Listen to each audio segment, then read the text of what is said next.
Gather round, we got no gods to please. Saturday night, no sermons, just ease. Discussions flow like midnight breeze. No prophets here, just minds to tease. We talk big bangs and evolution. Question faith with our solution. Stars align in our confusion. Breaking free from old illusion. Join the fun, no need for trust. Dust to dust, we're stardust. No heaven high or hell to fear. Saturday night, we hold it dear.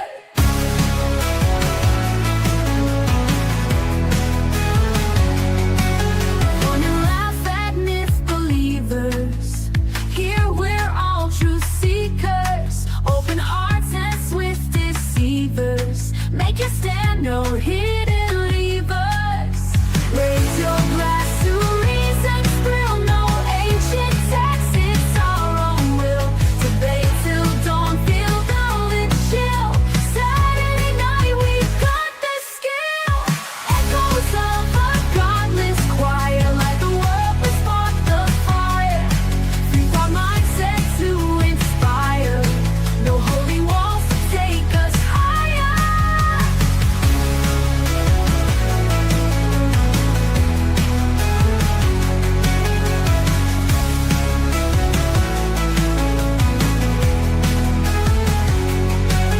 When fun, no need for trust.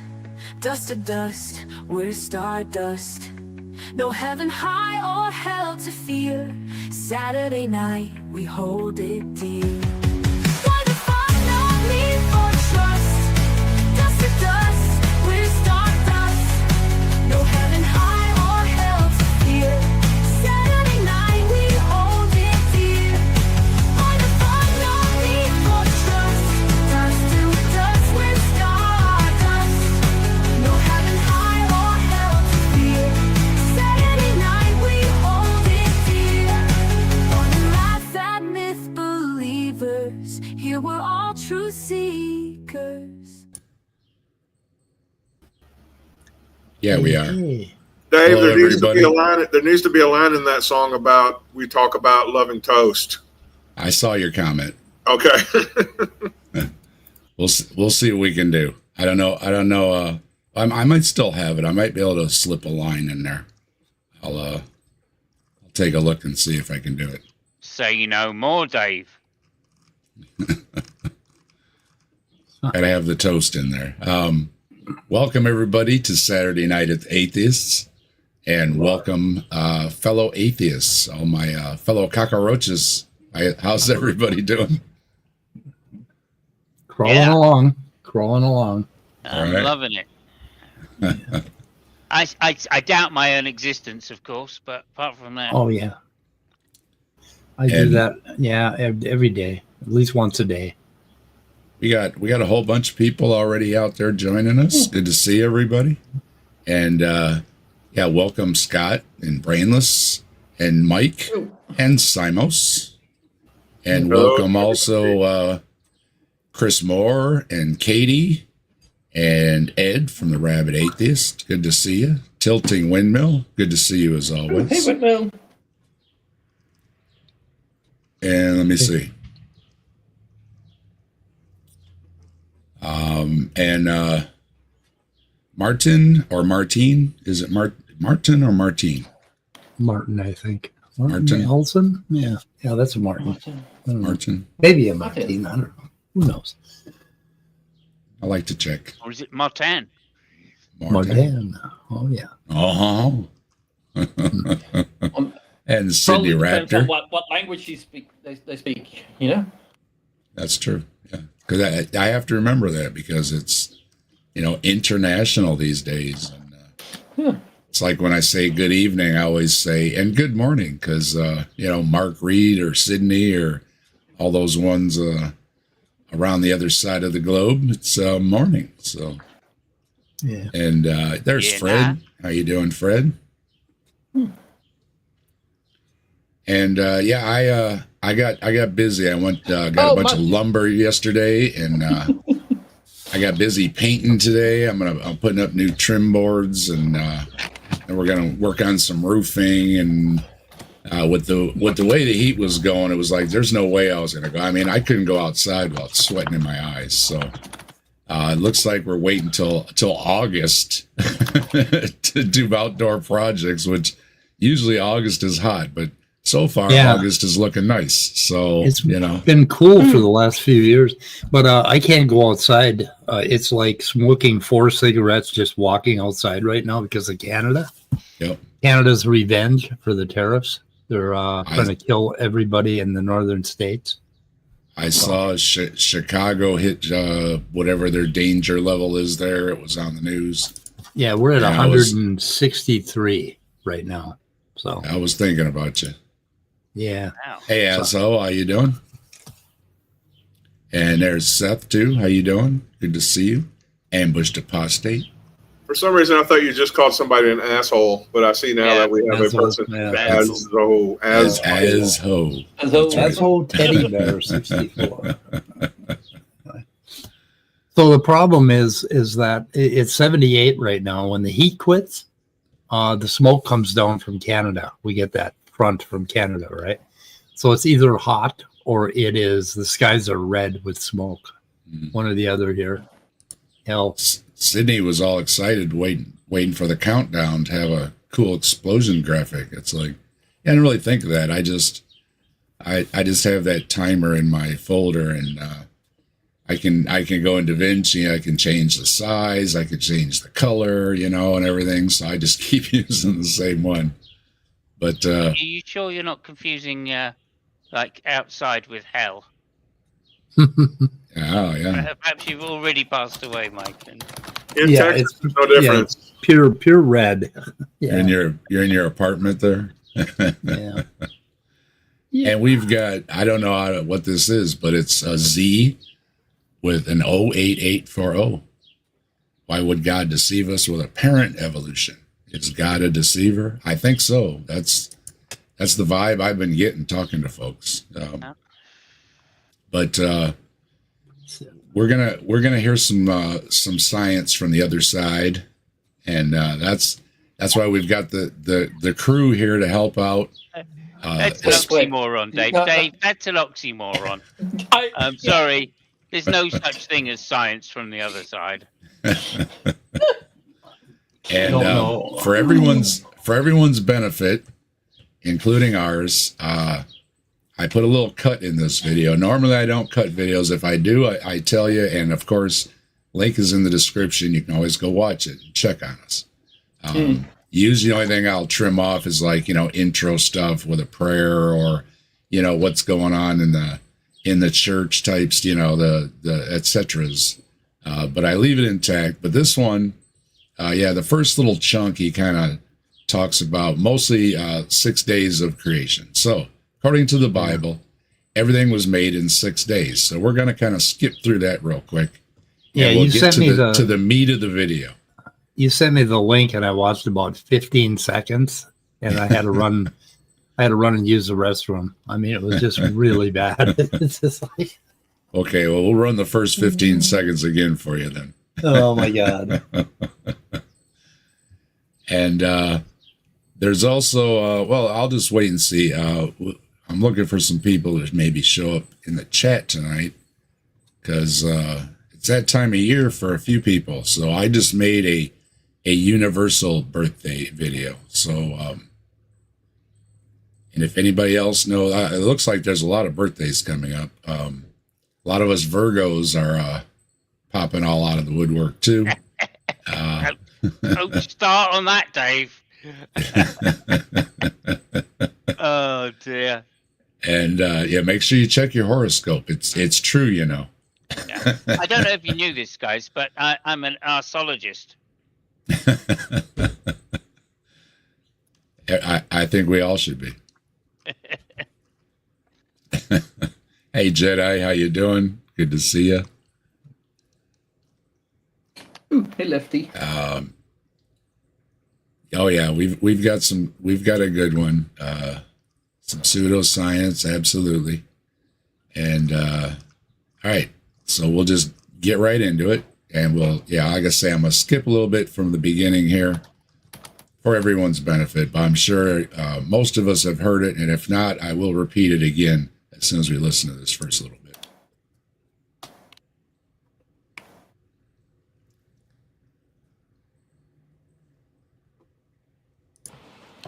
Where they get the idea from, Dave? Word I don't of know God, where yeah. they get the idea from.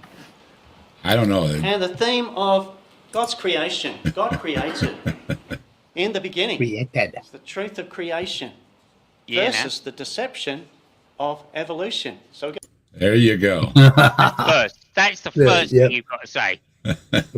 Running for the bathroom. Yeah. So, yeah, creation is true. Everything was made in 6 days.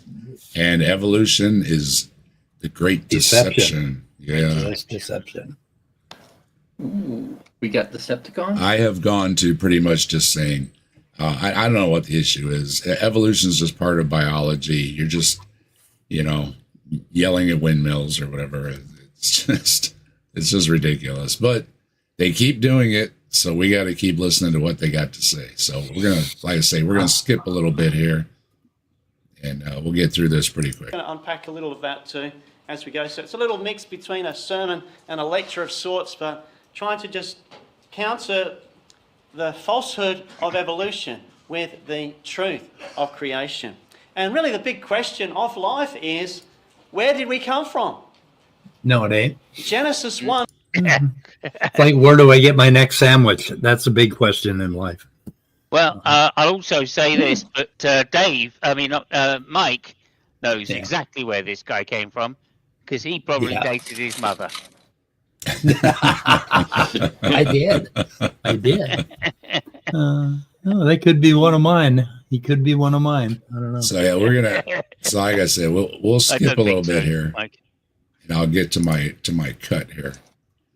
As you can see, he's putting up Bible verses. Oh, that's useful. Yay! Yeah, and then we're gonna get to the creation thing here.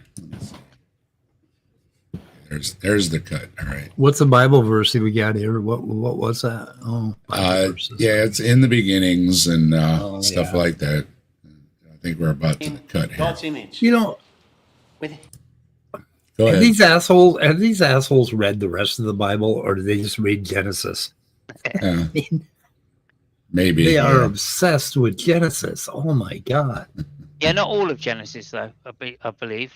Yeah, just part of it. Yeah, the Just, Greek creation. Genesis 1 to 30 or something like that, and the rest of it, I don't count.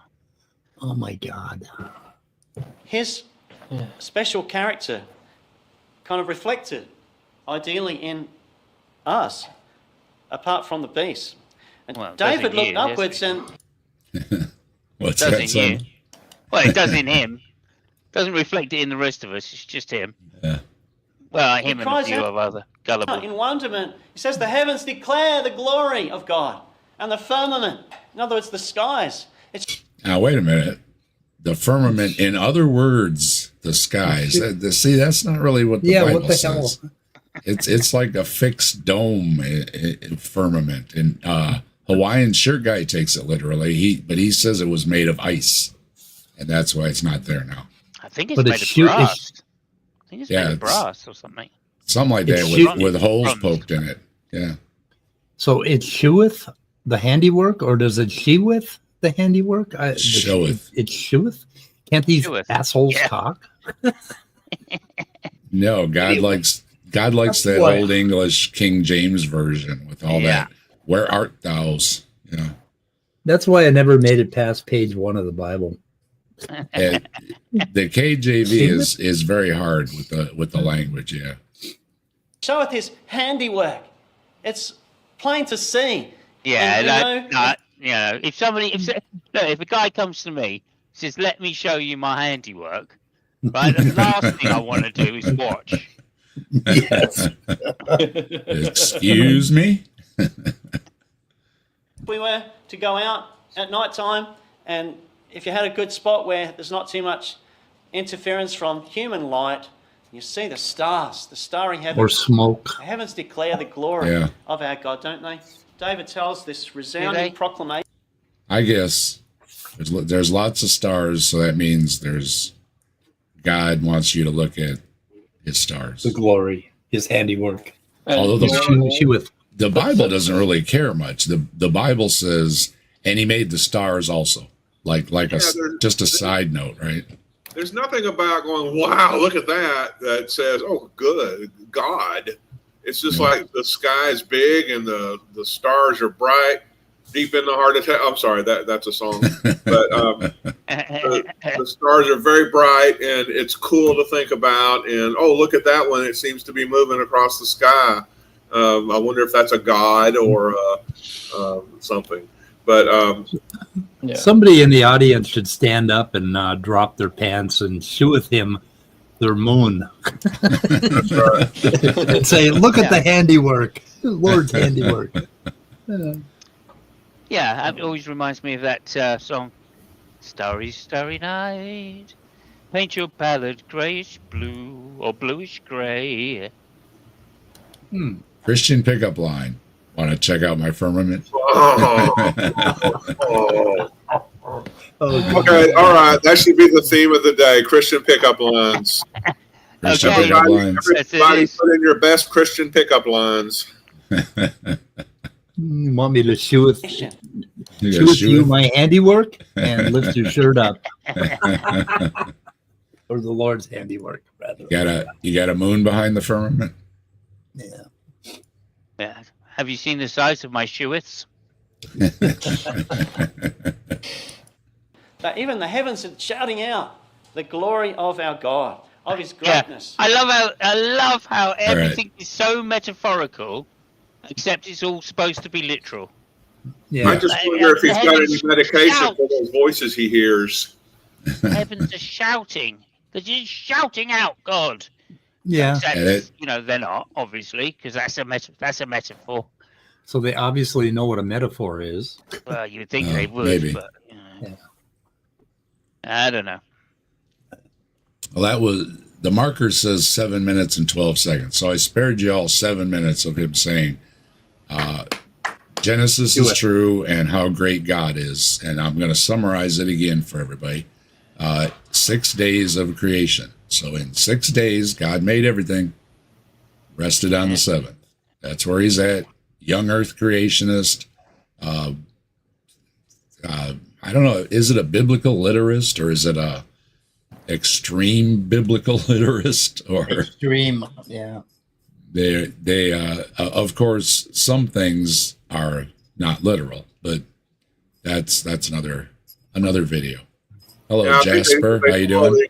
They follow the idea that, well, some things can't be literal, but you need to take as many things literal as possible, if they make sense. But in other words, I have my doctrine, and if this verse doesn't support my doctrine, then it's probably metaphorical.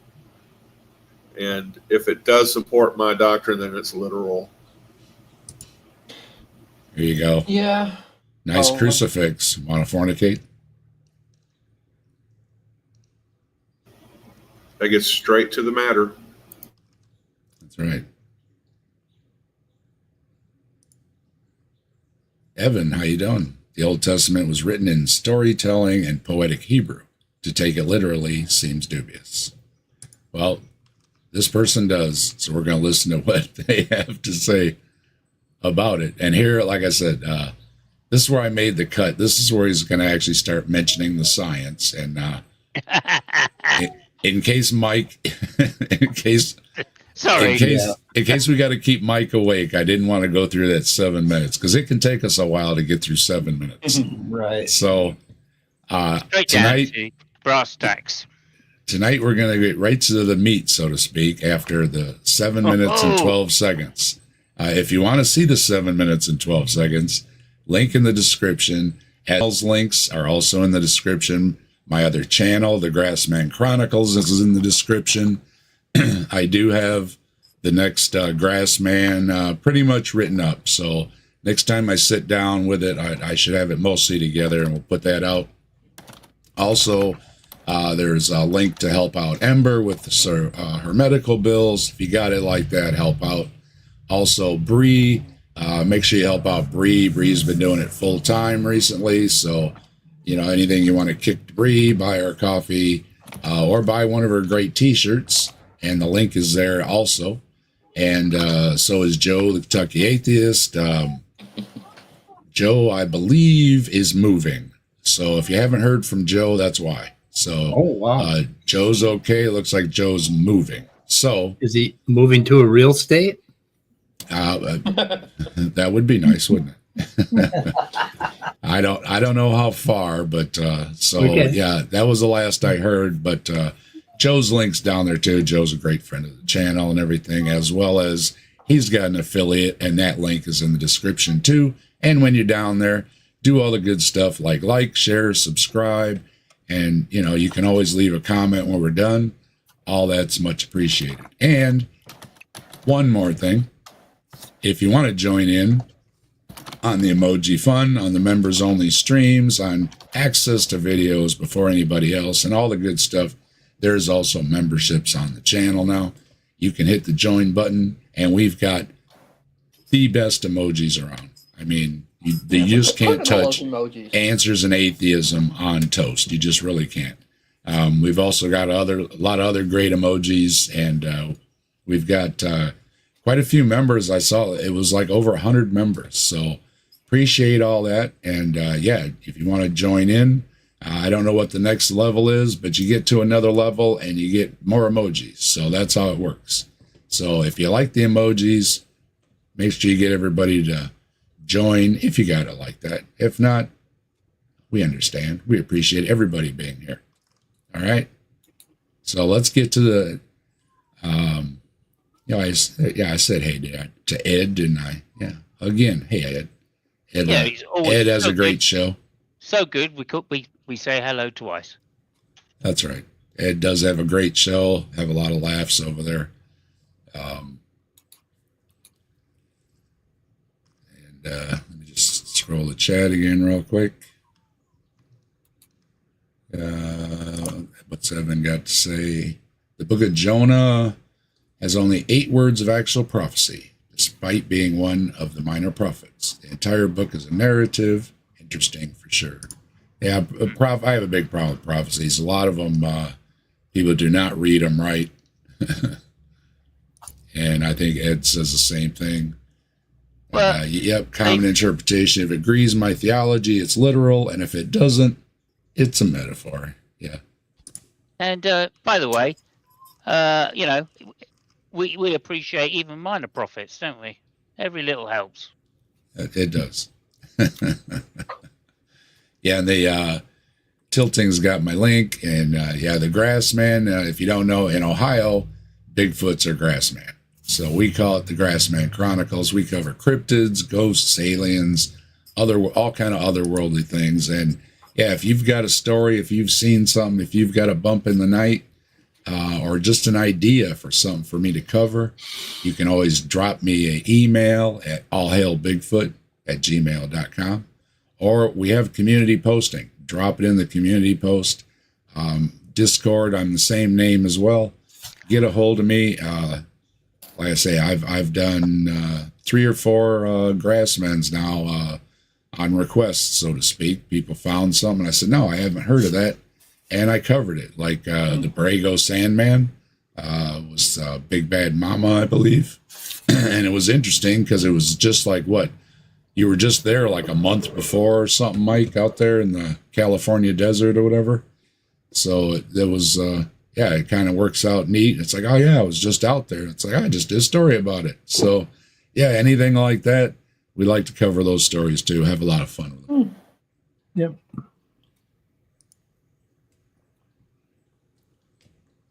There's a little cut. Hold on.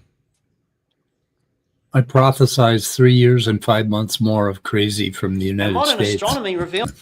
Oh, that. Yeah, he didn't like the numbers that the labor put out, so he fired them. And it's like, Yeah, just fire them.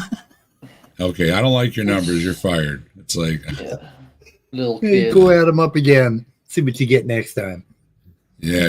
Nick came on, was talking about it, I think last night or something. And yeah, I had just heard about it too, and it was like, oh, crap, here we go. What kind of who's he going to put in is the question. So It's a universe that's fine-tuned for life. There you go, right off the Yeah. bat.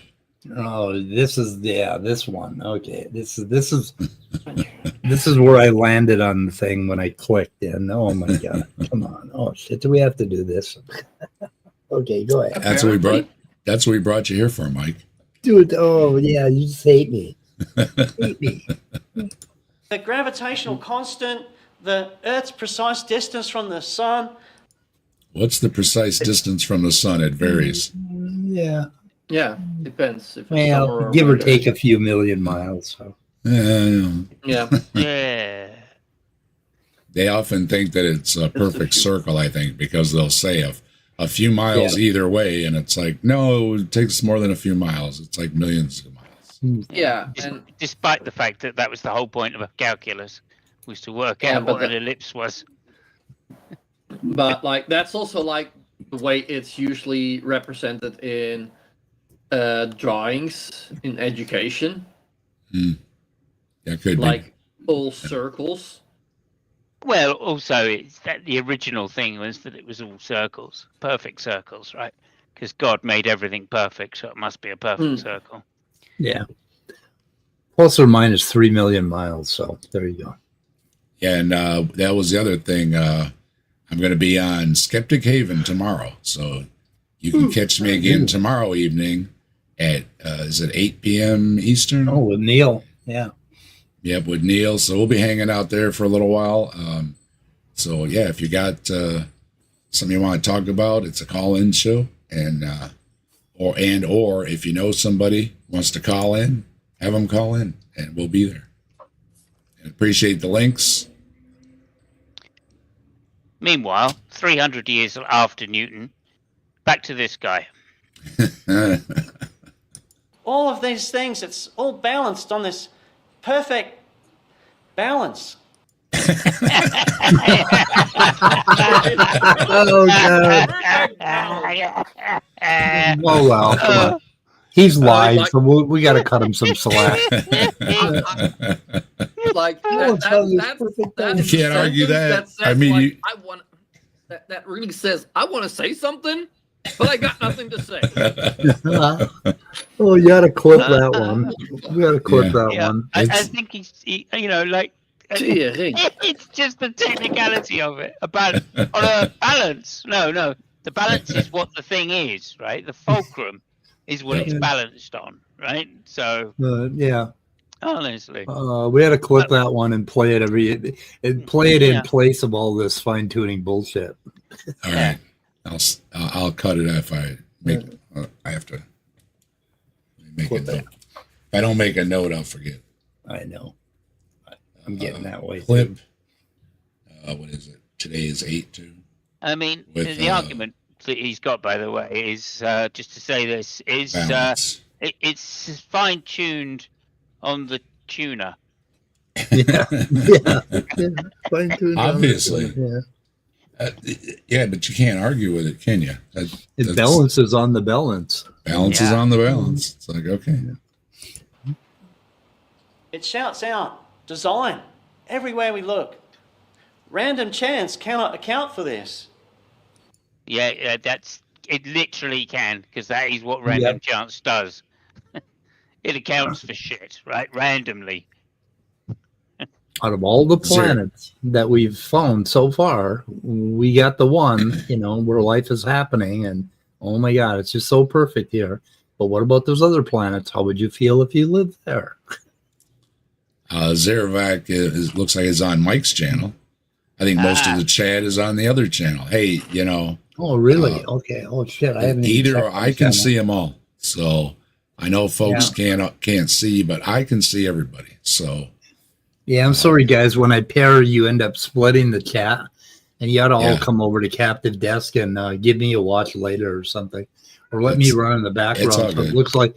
looks like somebody gives a shit about my channel, which should be cool. skeptic philosophy looks like it's over there too. 'Cause see, I get a little mark on your picture, so I can see it. So Ryan's in here. Hey Ryan, how you doing? Yeah. So either channel, it's all good. We appreciate everybody stopping by. Isn't Ken Ham also Australian? Yep. And the Australians said they won't take him back. Oh, And Ryan's in here too. Good evening, Ryan. Good to see you. But design can. Design can. If you might happen to wear a watch, you know, they had a watchmaker, and you look at the handiwork of our God in the There you go. Right to the watchmaker. right to the watch. The watch. This is top tier. Simos. Top tier indeed, right? Top tier. Top tier. Yeah, this guy is top tier. He comes from the land of the incredible apologists, you know. So I mean, we have to respect it. Like there have been some luminary, intellects, right, that have come from the great down under, and this looks like an 80s video, so that is the perfect time.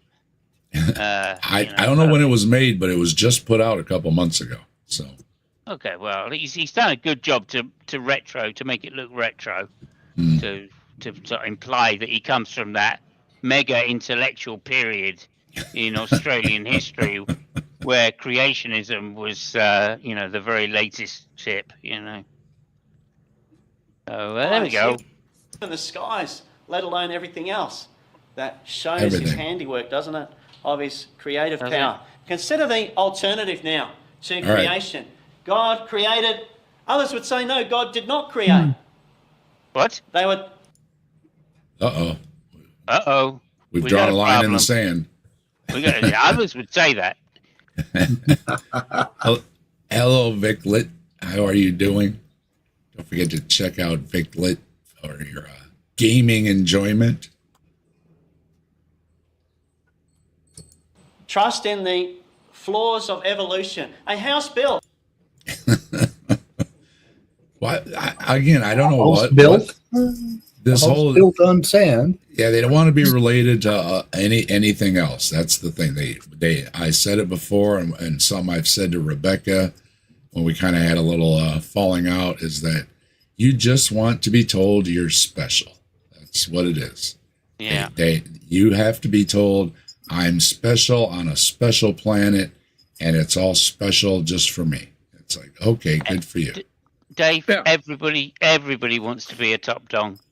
Yeah, indeed. Top dong, yeah. Yeah, and then you Poor can go Poor one Rebecca. step. You can We're go never one going to step let her live further. that down, by the way. Why did God make primates again? To if he made us in his image, why did he make primates? I don't To really. tick off Rebecca. Yeah. Okay. Medical experiments, according to Saul. Oh, according We to got- Cell, yeah, it's medical. Cell, experiments, Cell. that's right. We got tons of mice that just became a YouTube member. Tons of mice. You rock, let's rock with the fire in our veins. Rock on to the skies, till the thunder and rain. All hail Bigfoot, the legend, the king. He walks among shadows, the wild spirits sing.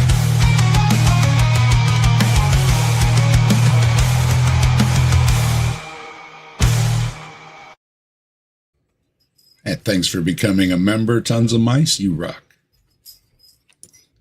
Brainless, I think you were saying something. What's I saying? Maybe. I thought somebody said That, something. that was in the past. and I cut him off. But That was a long No, time ago. that Okay. could be me, but everybody good? hey, as I'm brainless, I forgot by now. Already forgot. It'll come back around. Yeah, I'll come again. Never mind. Mice says God made primates like Togo to smoke cigarettes in the zoo. We don't promote that. Don't do that for the monkeys. Leave them alone. Or the apes or anything else. Oh, I just saw a woman that climbed over the fence and was trying to pet the tiger, and the tiger went at her. And it's like, dang. Get her, yeah, get her arm. No, but better luck next time. What people are just, Fucking stupid are you? At the tiger. yeah, that's the reason there's a, like a That's gotta be 10-foot worked on. gap. Yeah, there's like a 10-foot gap, so you couldn't possibly reach that far, right? So she Yeah. figured, oh, I'll just climb over it, and she stuck her hand right in the. And it's like I would, I don't wish anything bad on them, but you almost wish that at least would have got a Tiger nip. win. Yeah. Yeah, No, it needs some stitches or well, something. You don't wish that on them, but on the other hand, you think like, it would be better for the gene pool. Yeah. Sorry, that's a fact. No, but really, how fucking stupid are you? Well, people Quit it. We have to quit asking that question, Brainless. They're taking it as a challenge. Right. people get Tiger, really comfortable. Tiger With, eugenics. people Yeah. get really comfortable and delusional with their relationship with wild jungle animals. Like there's it's a sanctuary for cats that's near Dallas, near Fort Worth, and we were taking a tour one day. This was years ago when my son was still really young, and they were telling us about a veterinarian who tended to some of the tigers that they had there, and these are tigers that were taken off of drug lords or whatever, who just want to have some wild cats around the house to prove their virility, and they were taken by the DEA and then put in that sanctuary. And so these tigers have a very comfortable life, and the veterinarians can get very comfortable with them and think, oh, I have a special relationship with this tiger. It would never, oh my God, it just took my arm off. Yeah. Yeah, but there's like,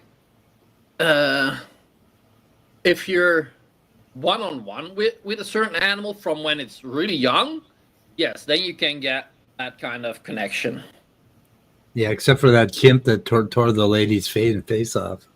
Yeah, no, but that That With goes a- bad, like, too. no, but there's a difference between being someone a pet's caretaker or having them as a pet. Well, yeah, my cats.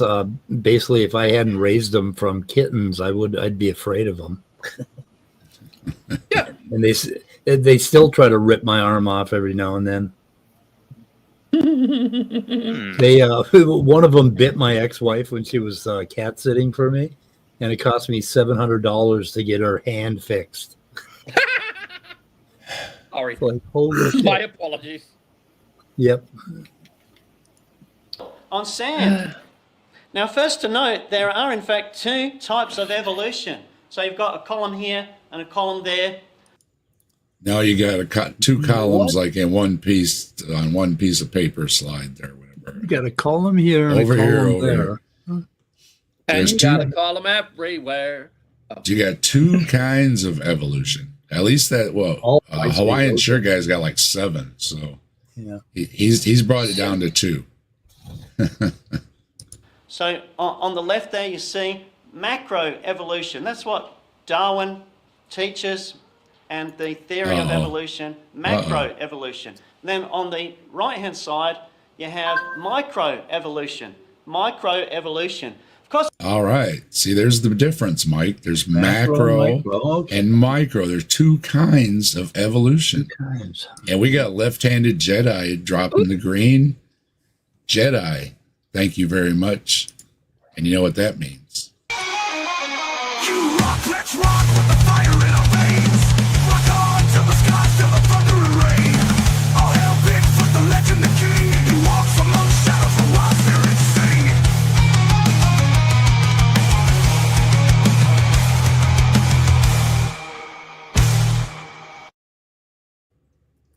Jedi, thanks for supporting the channel. Thanks for the super chat. And Jedi says, the Siberian tiger is my spirit animal.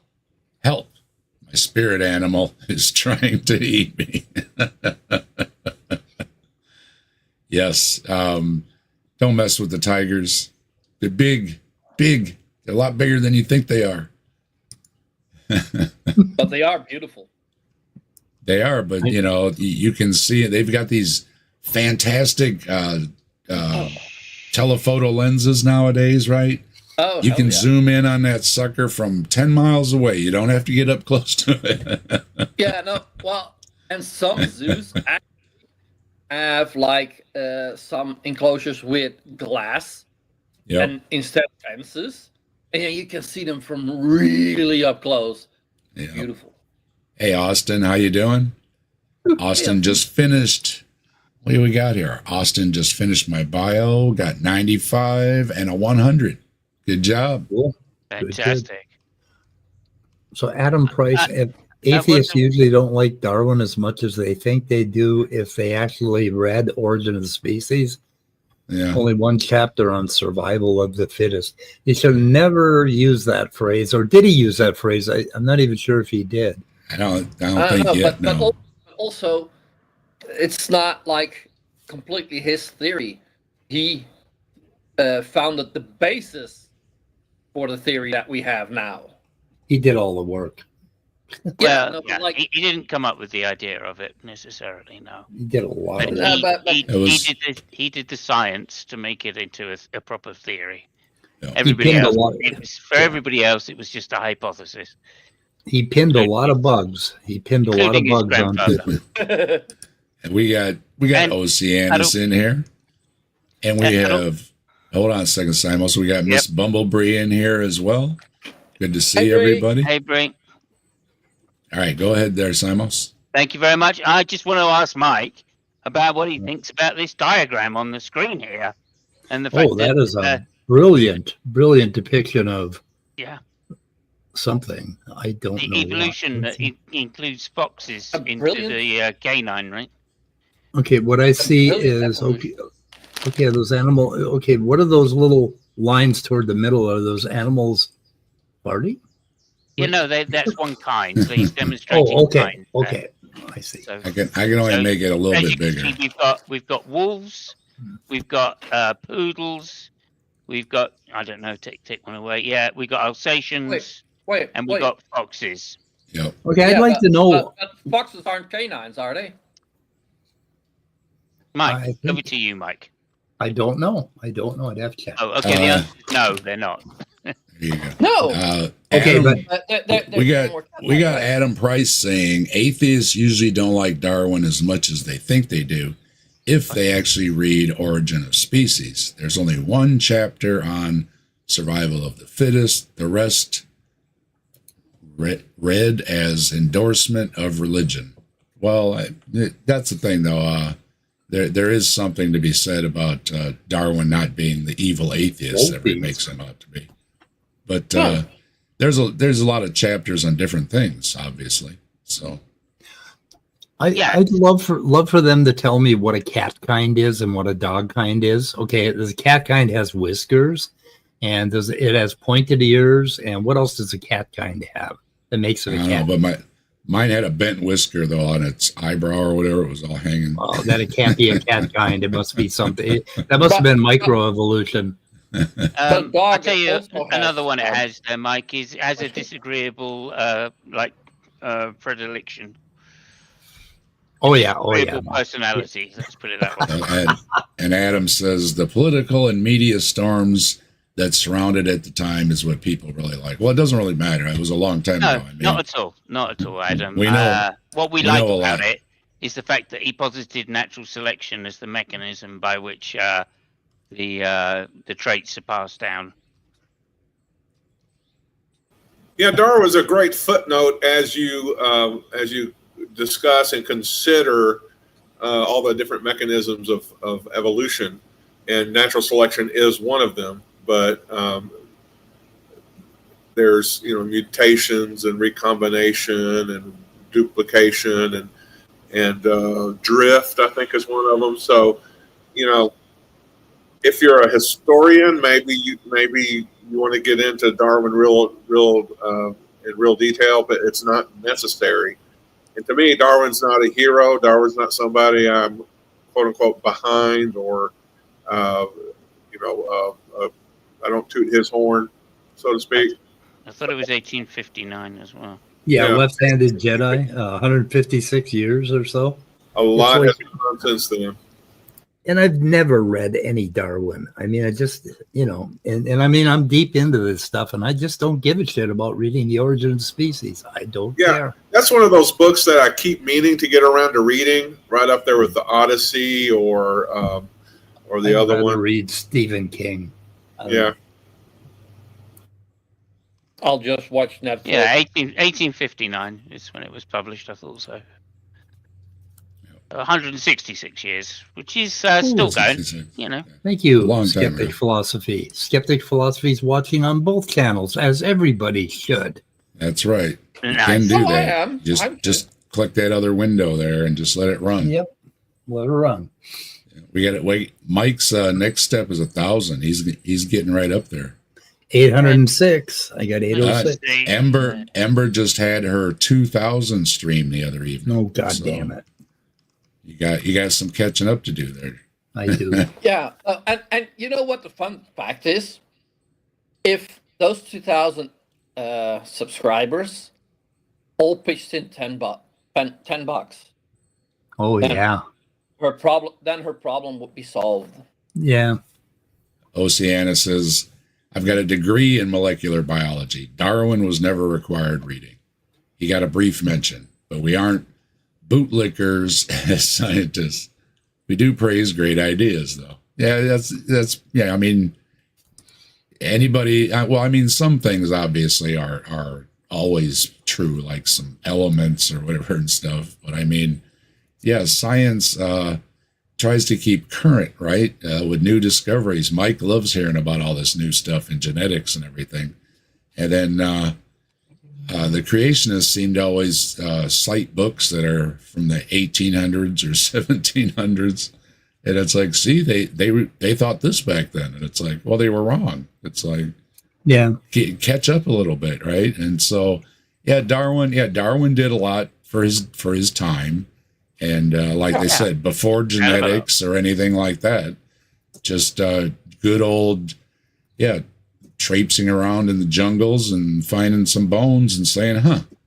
And then, like everybody's been kind of saying, had these ideas and these ideas. And it's like, what is it that is going on here, right? Yeah, And then he kind of put it together into a theory. Dave, it's a little more than that he did. So he spent 20 years in his greenhouse crossbreeding plants to find out whether he could breed traits through plants and whether that was a viable thing to do. And then he also spent a long time many years closely observing a particular area of ground, meter of ground roughly, or yard cube of ground, to see exactly how the animals changed and how the independence of the system worked. Or the dependence of the system worked within this particular area of ground, how the worms, what the worm feature, the function of the worms was, how the plants changed, how they exactly evolved through the period of time that he was observing it. So there was a lot that he did. He didn't come up, as you said rightly, with the survival of the fittest. That was somebody else who came up with that. He basically said something in as much words, but not the actual phrase itself. But he did say that natural selection was the mechanism by which the genes were passed, or not the mechanism by which they were passed, but the mechanism that affected how the genes were passed generation to generation, and that it was the fittest of those genes, or not the genes, sorry, it was the fittest of those races or animals that passed on their the ability to survive, as it were.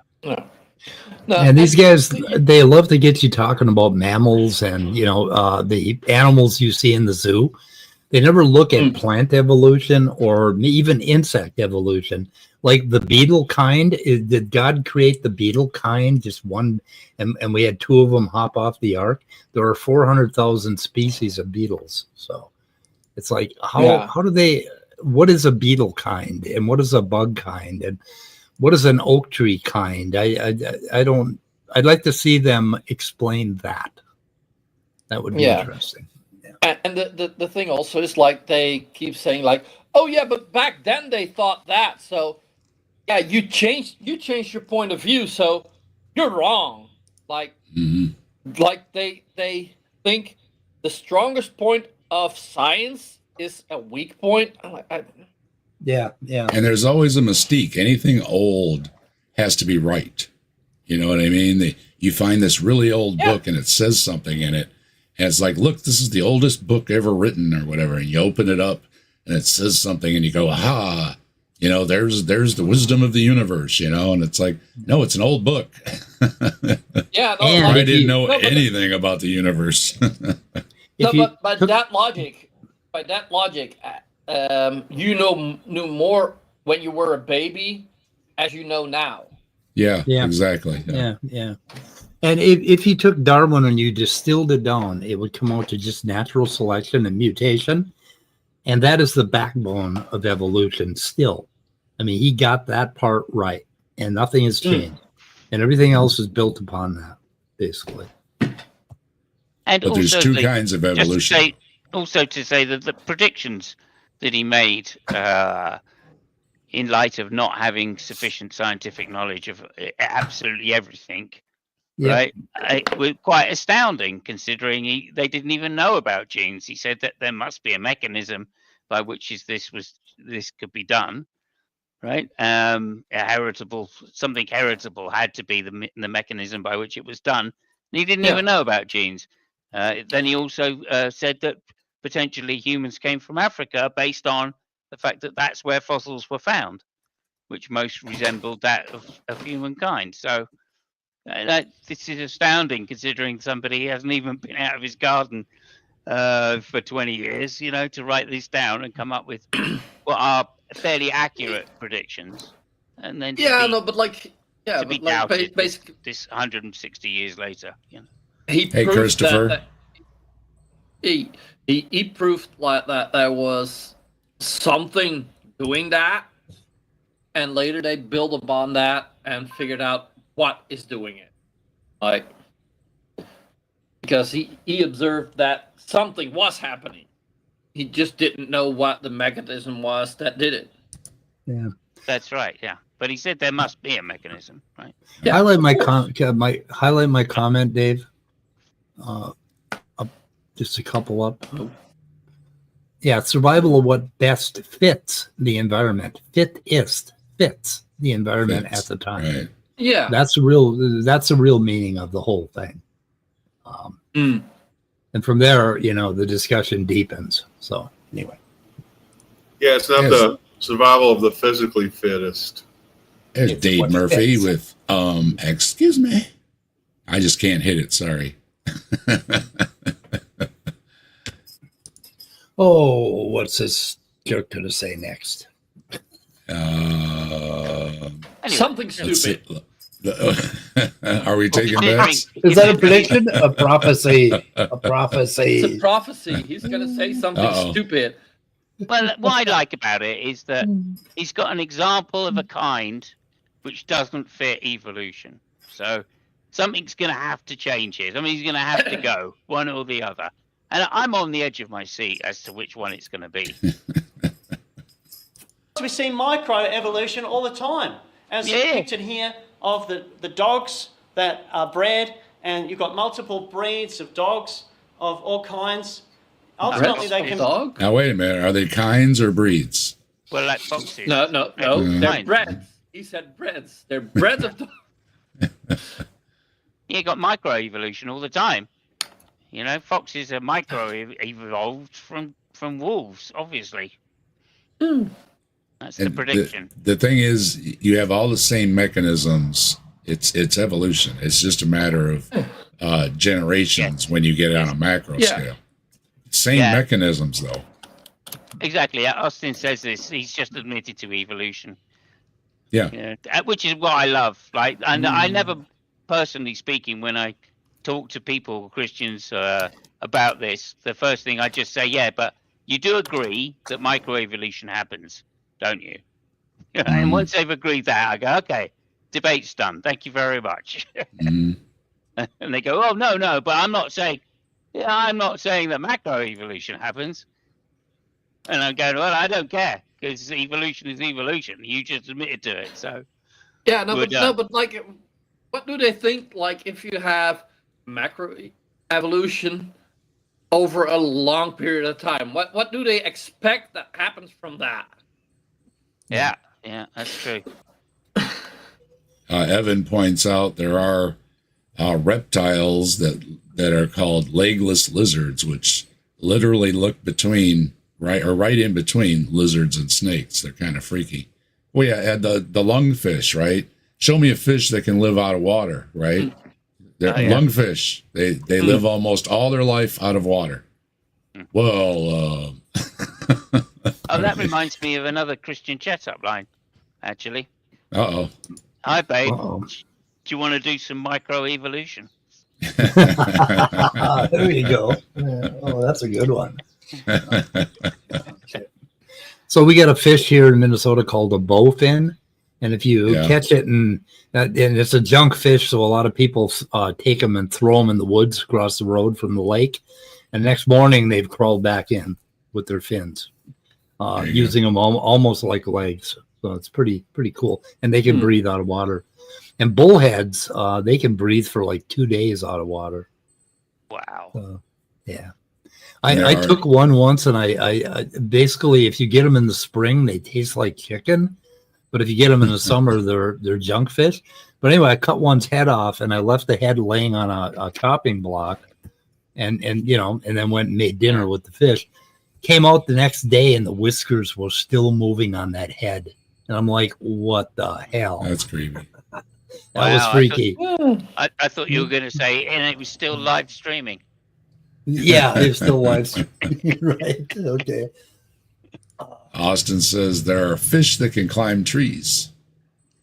Oh, And there are frogs. There are also frogs and crickets and different insects that can basically freeze over in the wintertime too. They drop something in their system that becomes like antifreeze, so they don't crystallize inside. And they just who's popping popcorn? Oh, Popcorn. some dumbass is shooting fireworks outside. Oh, My okay. apologies. Cool. It sounds like popcorn.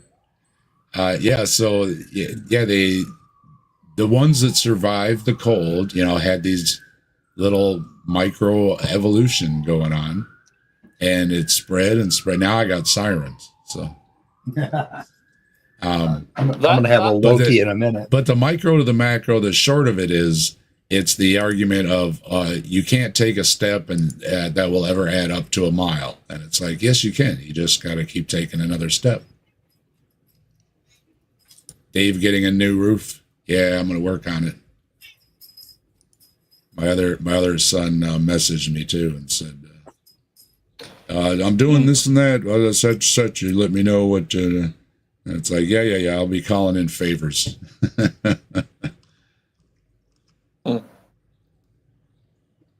Be traced back to the dog kind.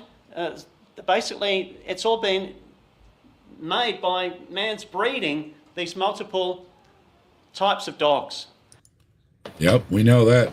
Thanks for that, I guess. Yeah, but what about the wolves, the foxes? Yeah. Dog breeding Coyote. also goes back farther than he thinks the Earth is old. So There you go. Oh But dear. they're still of the dog kind. That's There you what's go. called micro. it's a dog Yeah, kind. Still the dog kind. What? What is the dog kind? What does that mean? Yeah, no. exactly? I don't know, because Just it means came it's from a a wolf. fluffy or- Yeah. Yeah. It just means it's a kind of dog. Yeah, really, they're making such a big deal. It's like if somebody heard us talking about stuffing things and shit like that, and made a technical manual about what we mean by stuff and how much does it have to weigh until it's shipped, and how much how shiny does it have to be before it's things. It's just taking common words that are just kind of meant to indicate a vague, abstract thing, and just making way too big a deal out of it, using the word in a way that the original text and the original culture could never conceive of. So I'm looking at the beetle kind here. There are about 400,000 of them. Did God make all kinds of different beetle kinds, or did he make one beetle kind? I don't Really get likes beetles. I mean, Right. really And likes if he- beetles. if he made one kind, that means for the last 6,000 years, 66 new species have evolved a year. And some of those species look like macroevolution Well, because see, one, that's why you can't get around to curing all these ills that we have. It's too busy making beetles. yes, You guys, Commander- Oh, yeah.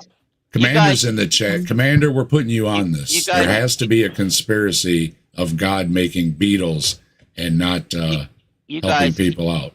There's got to guys be are a story talking- there. you guys are talking absolute nonsense. We all know that God made 4 Beatles: John, Four beetles. Paul, yeah, that's it. George, and Four Ringo. Beetles. Everybody knows that. Now, you forgot the 5th beetle. The Those are- Britisher would be the one to bring that up. Yeah. Those are beetles, not beetles. There are beetles and there are beetles. So, clever what they did with Ella- the word, isn't it? Ella Minnow, hello. Yeah. And, Hello. yeah, Commander said they're going to start the DSA up again. I think you need to look into that, Commander. I mean, there's too many beetles and not enough cures. There's something going on. Well, do you know, that's another good point, actually. Jesus evolved, right? He evolved from being a Catholic to being a Protestant and then into, a Baptist and then Right, an evangelical. And there's only, they're all different kind. They're all one kind, obviously. One He kind was of a Jew Jesus. first. But, yeah, But nonetheless. tons of mice. And for those of you that don't know, we have a kindred thing going. Tons of mice grew up around here. So God only makes one kind of toast, Oh but boy. many beetles. What's up with that? God, haven't you heard? We love toast. We love toast. We love toast. We love toast. We love toast. I You hear love that that? song. That's worth coming here on Saturday night just to hear that. Yep. Evolution. And we see that all the time in living organisms. It's just a shuffling of current genetic information to adapt to changing environment conditions. For example, the Shuffling? Well, he said adapting to environmental conditions. I mean, that environmental pressures, you're pretty close. So Yeah, it's again, just- that's evolution. It's you know? just shuffling and mutation and change in the genome over time. And that's evolution. Sorry. Oh, we like all kind of toast. We like French toast. We like anything you can put in a toaster. I mean, that'd be all I like cheese toast too. I haven't had cheese toast in a long cheese time, toast. but I love it. Refried bread. Oh yeah, it's good stuff, ain't it? I mean, it's like the potato. You can do so many things with it. It's amazing. Yeah, it is a huge shot in the foot when he says things like, yeah, evolution's just adapting to the environment. Yeah, Mm, yeah. That's all. Oh, well done. Congratulations. The cane toad of Australia. A study over a span of 70 years found that toads with longer legs tend to survive because they can run and leap farther than the others, thereby avoiding becoming some animal's lunch. And so the ones with the longer legs naturally started to survive more than the shorter legged toads. Yeah, clearly And never all been of the to, toads have clearly- within them clearly never been to France. He's speaking about a certain one, and that leaves out the other species of toads that don't have the long legs. But in this one environment, if it was advantageous to have longer legs, then they have longer legs because the short ones probably got it, like he said. And if you take the promoter for the gene that basically one of the genes that determines the length of the legs, You modify if you mutate the promoter randomly, you're going to end up with different lengths of legs. That's evolution. Wow. What's up, Ape? How you doing? We know Good to how see that ya. stuff works. We know how embryology works. Basically. Oceanus says it's so weird to see Australians with all the marsupials there denying evolution. Ridiculousness. Yeah. Well, Yeah. there was a land bridge. I mean, that they can't find through really some of the deepest waters anywhere, but there was a land bridge. So- What did they all hop off the ark and say, "Hey, we're going to Australia"? Like this whole group, and it's like we're not going anywhere else. We're just going to Australia. I've explained this before to you, Mike. Yeah. So what happened is the kangaroo quickly evolved into a 400-foot animal, maybe 800-foot animal.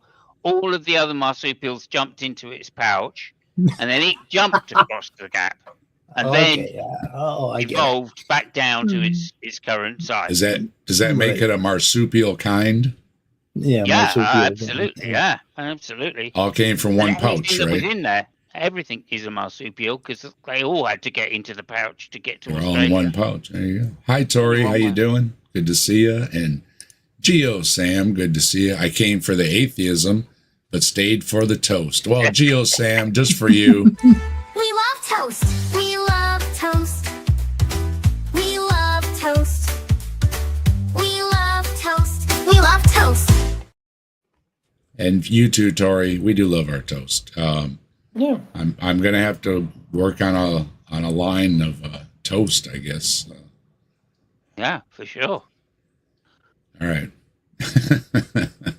And shout out to the person that mentioned beans on toast. It just made me Oh, hungry. beans on toast. I so want to have some beans on toast right now. Let me tell you Oh, what. poor boy. I've been watching the Beard Meets Food guy. Have you ever seen him? No. Nope. You ought to know him. He's a Brit. Okay. Yeah. Leeds. Yeah, of course. No. He's- So yeah. He's obviously, in Leeds. Yeah. Yeah, he's up. Oh, I mean, Leeds. obviously you Yeah, I know ran into everybody him. in Leeds. Yeah.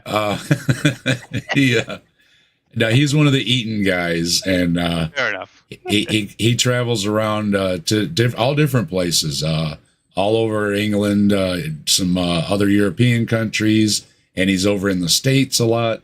And this guy is a beast, let me tell you what. And some of these things, it looks so delicious, like they bring the big breakfast thing, it's got all that beautiful toast and all that, Oh yeah. Yeah. No, And- English breakfast is. Yeah. Of course, That's- he's got to eat it all in 20 minutes or whatever, and he's just shoving it in his face, But yeah, for a few minutes, it's like, boy, that would be enjoyable, but trying to eat all of it, there'd be no way it takes all the pleasure out of it. But the guy, if you like that kind of stuff, he is a beast. He's like 150 pounds, and he can put away one of them giant platters in 20 minutes or something. He's a beast. So yeah, check him out. Beard Meets Food, just like, Beard Meets Food. And he's got a lot of videos. Good stuff. Drusilla wants to know about toast. Well, we love toast. I mean, who doesn't love toast? And of course, we have Answers in Atheism on toast. Yes, we do. Toasters, put a toaster on your desk. Yeah, the ad writes itself. Captive desk. Toasters, put a toaster on your desk. And we do have toast emoji. I think you should do toaster toasters. Oh, toaster coasters. How about that? Toaster coasters. Yeah. Well, Paula Gia does Toast to Toast or something, the play on Coast to Coast. Nice. I think it's on Friday nights. Anyway, let's get back to this motherfucker. Genetic structure to develop longer legs, but whenever the occasional toad would be born with the longer leg gene, he would have an advantage over How did he get born with a different gene? Okay. All right. his brother toads, and he would tend to survive and then pass on that dominant gene onto his tadpoles. Yeah. And so- you learned about dominant and recessive genes too, huh? You learn those words exist. I don't know that I don't know that you get them right. Maybe a little bit. ends up that the whole cane toad population has evolved, Cane toads, that's what he's talking about. Cane toads. I know you mentioned what kind of toad it was. But again, this doesn't apply to all the toads. And why? Because you just explained it. In a certain area, the toads are a certain way because that's what works good for them. In another area, the toads are different because that's what works for them. That's evolution. They speciated. There was a toad, and then the toads over here changed a little bit, and the toads over here changed a little bit. And also, you can still have the original toad still in there too. So now you have 3 species of toads. Yeah. Sydney Raptor says leg length is not a gene, right? There's a complex little cassette of genes that are involved in determining the length of all those different bones and the shape of those bones. Yeah, don't be licking no toads. Yeah. The leg gene. Commander dropping the toast emoji, I see, and a foot and a Spock. Mike's dropping we got Mike a membership. Mike's dropping toast emojis. Finally, we figured it out. Yeah, and if you don't know, folks, you got to go down there where it hits join, and up in the very tippity top there's a couple little dots. Click on those dots. Yeah, look at the dots. And it'll drop the thing down that says allow gift membership. So if you've never gotten a gift membership, you might not have that turned on. So click the join. You don't have to do anything. Just click the join. Look for the tiny little dots up there. Click on those, and that's where you do it. All right. So the programmer that created those little dots for the very first time, I think it was like around between 90 and 99, should be taken out and summarily executed. They should just shoot him in the head. I mean, Jesus. Yeah, it's so easy to miss those little dots. Yeah. But we know where it is now, so you got to find the little dots, and then you'll get hooked up. Evolved. Longer legs. We don't have a problem with that. As a Christian, we know that microevolution happens all. Your tie is freaking me out. Not all the time. Is his tie freaking anybody else out? It's messing with my eyes. A little bit. all the time. I'm not even. And that is really just within species, some adaptation happens over time. But within some species, some adaptation happens. Yeah. Over time. Yeah. Okay, good. The balance thing was pretty funny, but otherwise, everything's in balance because it's in balance. The dog never gives birth to a cat. Yeah. on the side here, on the Darwin side, the macroevolution, what Darwin claimed, it never happens. There are no examples of observed macroevolution. There just aren't any. So, well, what do you want for macroevolution? The way I understand it, a new species is as macro as you can get, and we have seen a new species come into being in real time. Of course, they won't accept these things. Every time I think we've all pointed out at least one example so far of different things that here you go. And I've seen Austin drop some in the chat too. There's your example. And it's like, Lucy's a great example. We want an ape standing up, right? That's what the creationists wanted. Where's the transition between the apes going to standing up to humans? So here's Lucy. It's got some ape. Got some human, stood up, it's got the joints going on and everything and stuff. And then they just dismiss it. Well, what are you going to do? When it becomes Farnsworth and Futurama, right? Where he just keeps naming all the species. And then, we don't have this one. Aha! It's like, it becomes really silly. It does. It is good entertainment, though, for a little while, till pisses Mike off. if you go to the fossils and you have a look, there's really this lack of transitional fossils. Now, this is how the evolutionists would picture it, of a man somehow evolving from the apes to become a man through various transitions.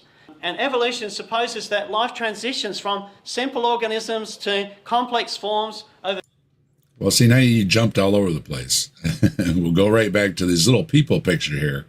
Yeah, if you put Lucy there about number 2, standing off the knuckles, standing upright, there's your Lucy right there. So you're no longer on your knuckles, you're upright, and you have the feet, the knees, the hips, and the where the spine goes in the head. What do they call that, Mike? The Magnus Pharyngus or something. You can tell, where the hole in the skull is. Whether you hang your head or if your head's balanced up on top. So it has all those things. Something foramen. I don't know which one. I forgot. Yeah. Austin, what is it called? The Magnum Magnus foramen or foramen. Magnum frame. Okay, I was close. That's the skull, the hole, where the spine inserts into the skull or the spinal cord goes into the brain. And if it's towards the front and you have to walk upright, or if it's towards the back of your skull, then you're going to be a knuckle walker, because that's a really strong indication of what you're doing. Yeah, so you've got it right there in your picture. Now you're going, of course, from the entire existence of life on the planet, and you need a bigger chart for that.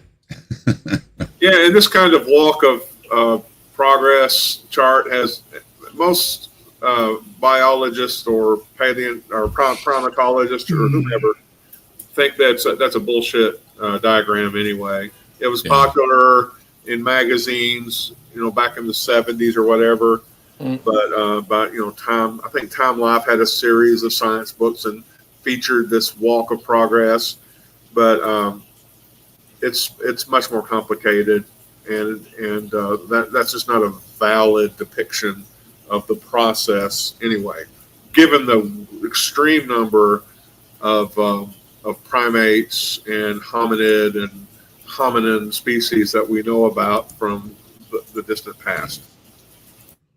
Yeah, I was pretty close on it's the foramen magnum. Yeah, I was pretty close. Not bad. I mean, Jim Bob would have tore me apart for getting it a little bit wrong, but I mean, I was pretty close. I would have said Ferengi Magnum. Just Ferengi Magnum. Okay. Yeah. Magnum Force. Yeah, could have done that. I'm a Clint Eastwood fan. So. Millions of years, such that there's a half fish and a half reptile, a half ape, a half man. No, it's not it's not a crocoduck. It's not a crocoduck. No. Half ape, half man. It's like a mermaid or something, right? You're flopping around until you grow legs or something. That's exactly Men are apes. If all life forms have evolved from simpler forms, there should be millions, really billions, of transitional fossils to see, showing the process of one species evolving into another. Why? Yeah, why would that? How does that follow? First of all, fossils are rare, so expecting to find a fossil of everything is a fool's errand because they're rare. That's number one rule of fossils, right? And every time we do find a transitional species, they lose their shit trying to prove that it's not. Yeah. And there is, I think Wiki keeps a list online. You can type in transitional species, and there's all kinds of them. Of course, in evolution, everything is transitional, but like with the horses and the whales and some of the ones that have really good evidence in the fossil record, you can see it's got lots of legs. It's got shorter legs. It's got more like flippers. The nostrils move. The blowhole moves. And all these things that you can see it go right through these species. And then, of course, they'll say, well, why is it evolution if they went back into the water? It's like, why isn't it evolution? They're doing pretty good in the water, right? Yeah. Yeah. Also, it shows that he's not a gardener because he's probably never made compost. Yeah.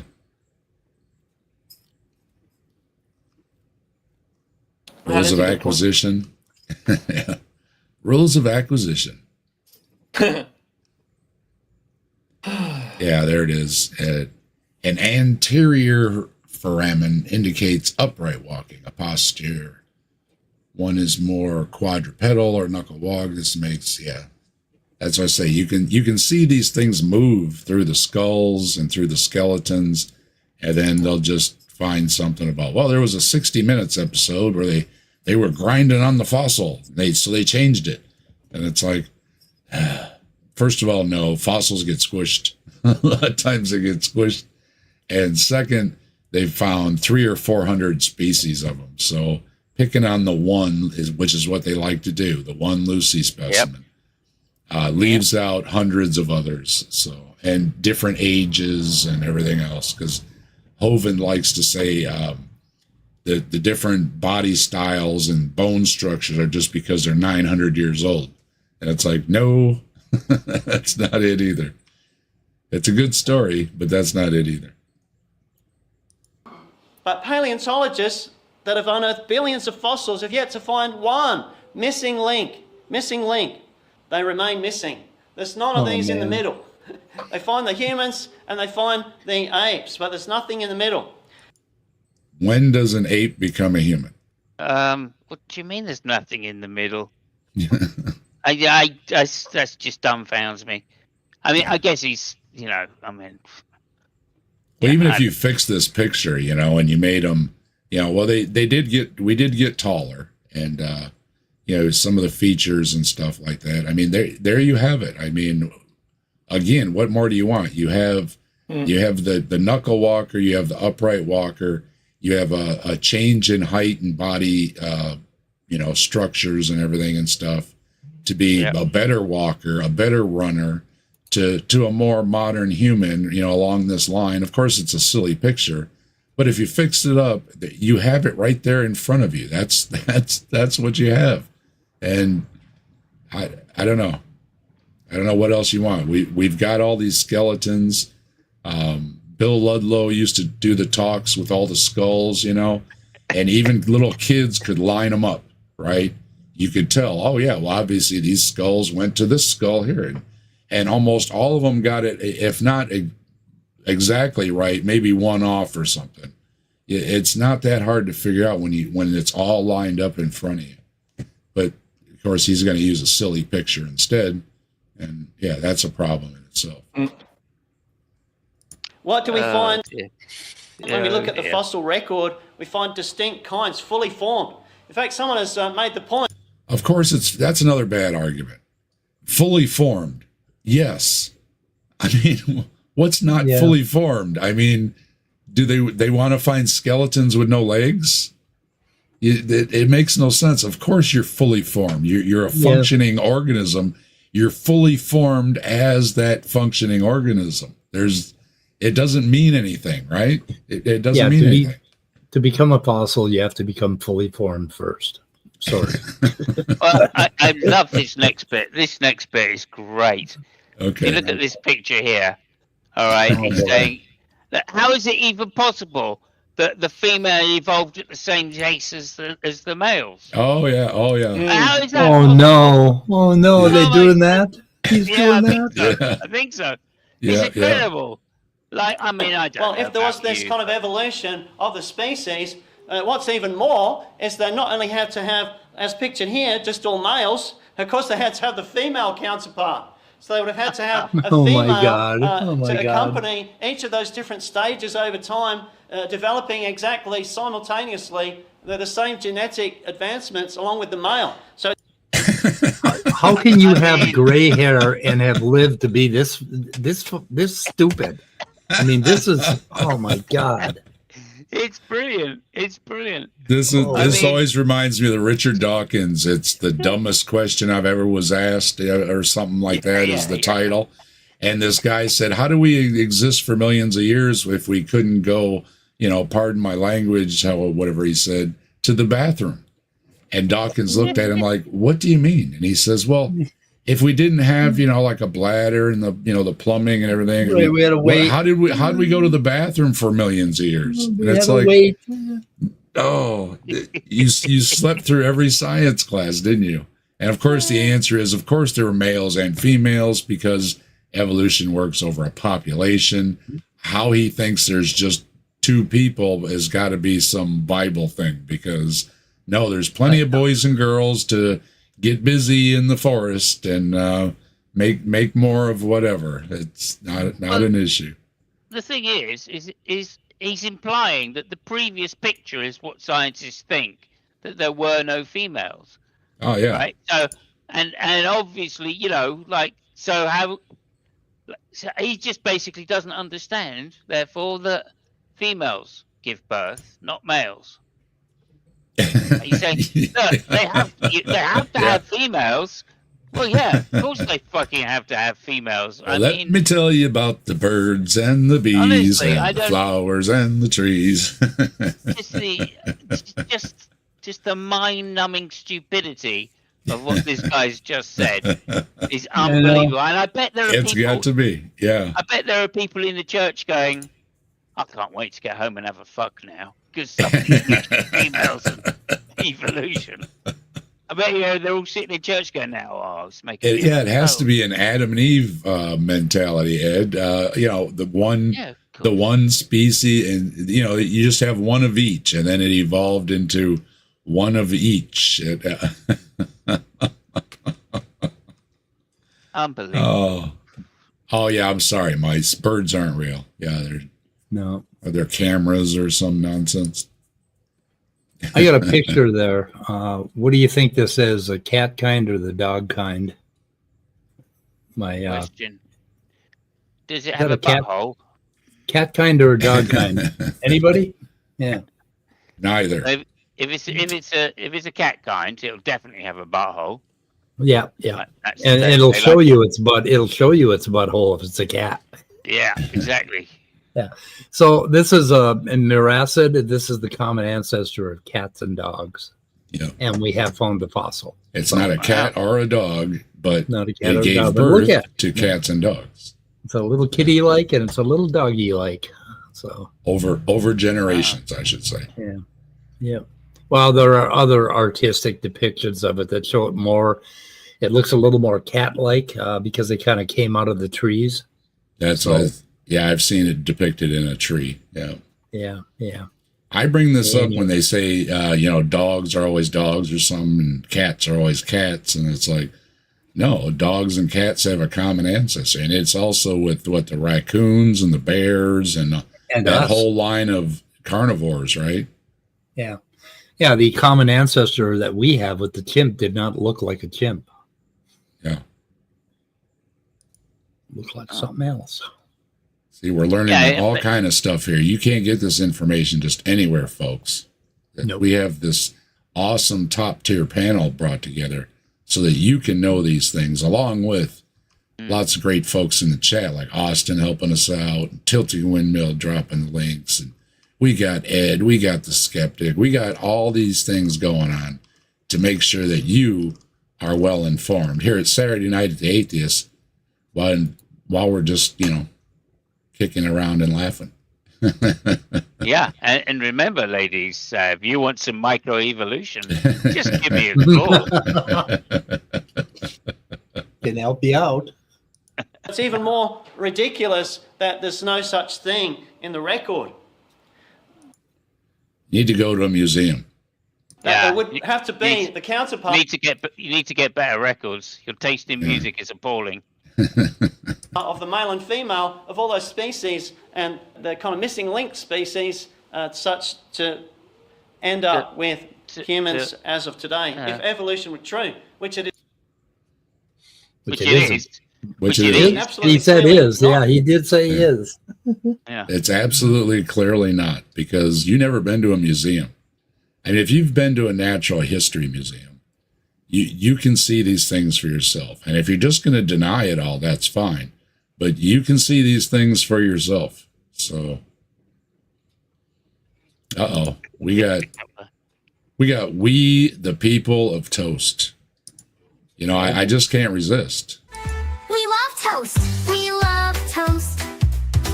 We love toast. We love toast. We love toast. We love toast. I was on a stream the other day and they were saying they love toast over there, and it just warmed my heart. It really did. Yeah. I got some English muffin bread up there. I'm going to go have some toast here before long. There you go. True. You guys are making me You see, when hungry. we look at the fossil record, there's distinct kinds and they're fully formed.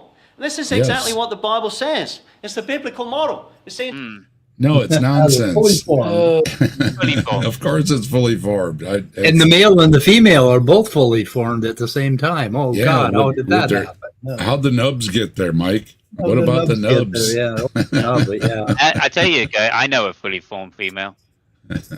oh yeah. I know a few too. I met some fully formed ones. So do Genesis you know? 1 verse 20 You guys Go were ahead. talking about astrology. Do you, I'm a Capricorn, and do you know how I know that? I was No. at this party when I was about 20, and there was a girl walking around looking for a Capricorn, and I said, I'm a Capricorn, and she took me home, and I never forgot that I'm a Capricorn. 4. And God like- said, let the earth bring forth the living creature after his kind. Cattle Yeah. and creeping thing and beast of the earth after his kind. And it was so. Right. Man brought forth after his kind. Cattle brought forth after his kind. Beasts brought forth after his kind. Creeping thing brought forth after his kind. There's no Oh, so-called Keeping transitional. things. Just to say I've never paid for it, so I've never bought also- forth. I've never bought and also- forth after any kind. Yeah, no, but also like fish. Like, how many fucking types of fish does he think there are? Like 10? Like, Yeah. holy shit. Right. How many fish are there? Oh, let's just check that out. Now look it Yeah, up real quick. Fish isn't actually a real. We're actually fish, Yeah. so it's hard. Yeah, Yeah. fish is kind of a bad kind.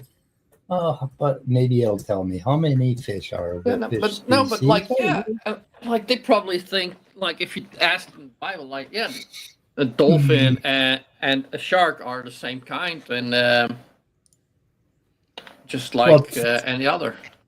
30,000 kinds of swimming vertebrates in the ocean. Our ancestors, 30,000 kinds, cousins of ours. We are There you fish. go. Dying. Hey. And what's a creeping thing, anyways? Yeah, I don't know what a creeping thing is. Oh, look at that screen that you've got. Well, I got a Like neighbor. there's a creep. Is that Yeah, a creep? I- That's a gonna say- creeping thing. Jeffrey Epstein is a creeping thing, surely. Oh yeah, and Donald Trump too. Apparently was creeping Apparently. with him. Bunch of Creeping with creeping them. things. Gosh. Fossils. There are no transitional fossils, and this is very clear, and people that are honest about it could see that very plainly, that Good there argument. are no transitional fossils. They've never been found. Never, ever, never. Well, go no, look again, at the never, wiki. no. The museums and the textbooks and the No. everybody No, but that what- compiles these things all disagree. No, I but just what, showed you what they one. think is like it's something between two species, but like Yeah. the fact that there are different species that are so similar. Yeah, That's between the two fact that- extant species. But you know what it Yeah. is? They just see what they want to see. That's why Exactly. I keep hearing this thing about being a devil worshiper and everything. I say, I don't know what you're talking about. I don't post anything but things about science, right? I like science. And for some reason, you're watching a video and all you see is what you really want to see is devil worshiping.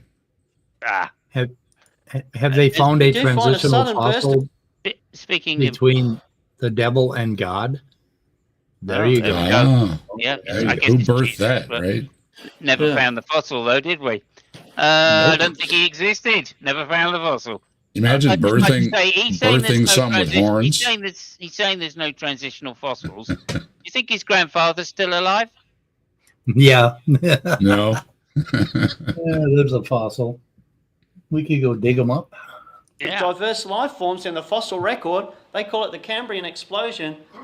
It looks more like a purposeful act of creation, not gradualism, as pictured before. All right, we got the Cambrian explosion. All right, Yeah. so, What about the Ediacaran explosion? you only go back? What is it? 500 million years or something to the Cambrian, right? It's not that long ago. All right, most of Earth's history is pre-Cambrian. Yeah, 540. Lots and lots and They, lots. they say explode. It was the Cambrian explosion. It wasn't an explosion. It was an expansion. Yep. And then we have the Ediacaran, which came before that, which we have unearthed in the last, 40 years and found all kinds of interesting little things. Mice says there's just too many devil worshippers. That's the reason he left Toledo. And it's I like, don't know any devil. I don't know where you're getting that from either, but, maybe have another try, Mice. The fossil record is actually an evidence of the biblical account of creation and of the flood. Sydney. The idea of millions of years came from the 18th, 19th century geologists. They assumed a slow and gradual sedimentary layer formation. But what do we see in the fossil record? Here's a picture that someone has drawn of. There's a picture someone has drawn. Yeah, there you go. That's what they say. Who drew it? I want to know. A finding, and they call it polystrate fossils.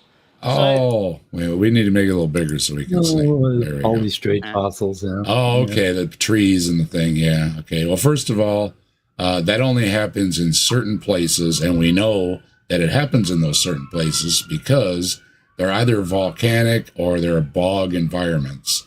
And the rest of them, turns out, they're not trees. They're different moss, fungus, plants, debris, other types of rocks. They're not even trees. They're well known, and this is right from Hawaiian Shirt Guy, because this is one of his favorites. You can't have a tree standing upright that long. And it's like, sure you can. Why can't it? Especially if it was fossilizing right there under a bunch of bunch of ash or something. There's no problem there. Yeah, we have oak trees here that stand for like 30 years after they die, and if there had been a flood or a landslide or a volcano, we would have had a polystrate fossil. But all of this is to distract from the fact that we haven't found any fossil evidence or current evidence of God. Yeah. Also, just to point out, 1891 that picture was drawn. I can see he's really? using the most up-to-date scientific evidence. 1800. 1891. Drusilla says, and hello, Drusilla. What a boring tie. That tie is messing with my eyes. Let me tell you what. It's a tripping tie there. I don't think it's the tie that's making him boring. I think it's his personality. It's trees that are fossilized through multiple layers. So you see here the multiple layers, and you see there's a fossil of a tree standing upright. Yeah, first of all, how does that happen in this catastrophic flood? That doesn't explain it either. You think they would all be laying down, wouldn't they? Yeah. Good point. This challenges the evolution view because trees will rot once they're buried. Certainly over millions of years, there's no way that this could be true, that evolution could explain this. Well, like I said, most of them are not trees, and it's explained by that most of them are not trees. There was some kind of crack in the ground or a hole in the ground, maybe from water or whatever, and something else infiltrated into it. Most of these are not trees, and of course, this has been pointed out to them many times, and I've heard it too many times, and I know that most of these are not trees. The ones that are trees have explanations. Like I said, they were in a bog, and like Mike said, 30 years a tree's standing, even after it dies, it's already got a bunch of bog material around it, holding it up, and you've got 30 more years of bog material to build up around it. It starts climbing right up the tree, and now you've got plenty to hold up the rest of the tree if needed. But a global flood explains it. No, it doesn't. That would, like I just said, it doesn't. No way. Not at all. be rather a rapid burial and fossilization. So layers and layers of sediment rapidly forming while the tree was still standing upright. No, because I'm going to cite the Bible that says, I will blot out everything on the earth. That doesn't imply to me that God left all the trees standing. It blotted out everything. I mean, you'd think the trees would be one of the first things to go, right? They're the ones sticking up all out of the ground everywhere. Boof. goodbye to the trees, right? So no, it doesn't match that. God wanted a clean slate. Other than the Magic Zoo boat, everything supposedly was scraped clean. That's why there's no evidence of the Garden of Eden or any of those kind of places. That's always their excuse. The planet was basically wiped clean. So no, nothing matches. Those trees were just fine. They just got covered with some dirt to the biblical account. No, it doesn't. Yeah, there's some places in, India, for instance, where there's like 30 meters of ash from a volcano, right, that blew up hundreds of miles away, and the ash just fell 30 meters of it, right? So everything in that 30 meters just got buried, right, from falling ash in the atmosphere. And that would cover most species of trees that reach about that height at their maximum. What we see in the layers of the Earth's crust is better explained by global flood catastrophe, not some millions of billions of years of slow, steady deposits. It actually makes more sense to believe in the biblical account of creation and of the worldwide flood. It actually correlates. And studies have found there was to be fair, an eruption. It makes more sense to actually study science before you talk about it. And guess what's going to come up next? Oh, there we go. If you come on, I want to see it in the chat. Who knows what this? Don't give it away. Panel, don't give it away. Who in the chat can guess what's coming up next? Hey AJ, how you doing? AJ was on with Godless Granny earlier. I saw some of it, and then I came over here. But I hope you had a nice talk. I'm sure you did. Granny's great, and so's AJ. So. And Austin's, again, there's layers of sediment that get deposited yearly at the bottom of bodies of water. And by studying these layers, you see hundreds of layers of seasonal deposition, accretion, solidification, and something else. I remember speaking to Neffy once about the White Cliffs of Dover, and he was convinced that they were impossible. Looks like Sydney hit it. I'm going to go with Sydney, you got it. Mount St. Helens, the creationist favorite. Oh, there was this volcano. You mean that could, drop, what'd you just say, 30 meters of ash? You think maybe... that was the not one. Here. Not here. But Sumatra.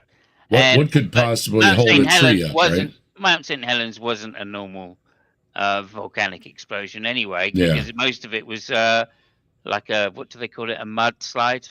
Pyroclastic flow. Thank you very much. That is the correct one. And it kind of blasted the side of the volcano out. It didn't go straight up, but sure. Volcano goes off, the side blows out. You got a pyroclastic flow. Some of the people that said, I'm not leaving, they never found them because they were just incinerated by the pyroclastic flow, and you can't outrun it. You can't outdrive it. If it's coming at you, bend over and kiss your rear end goodbye, because that's it. And it did drop a bunch of ash everywhere. It blew out a big chunk of forest. And they like to say it carved out its own Grand Canyon, which it did not. It blew a bunch of dirt out of the way. But I'm sure he's going to mention it because that's going to be Mount St. Helens. I know it is. Of a place called Mount St. Helens. Bingo. Ding, ding, ding, ding, ding, ding, ding, ding, ding. Sydney wins a prize. And multiple layers of sediment were really quickly built up. It just took really just some minutes of time. Yeah. Rather than thousands, billions of years. Yeah, in that layers location. of sediment, or just one big layer of sediment? Was it just one layer? Yeah. Okay, note that what he was just talking about are polystrate fossils, and he was saying, "Oh, that's impossible because it took millions of years for that sediment to build up over the tree," and now he's saying that it happened in minutes.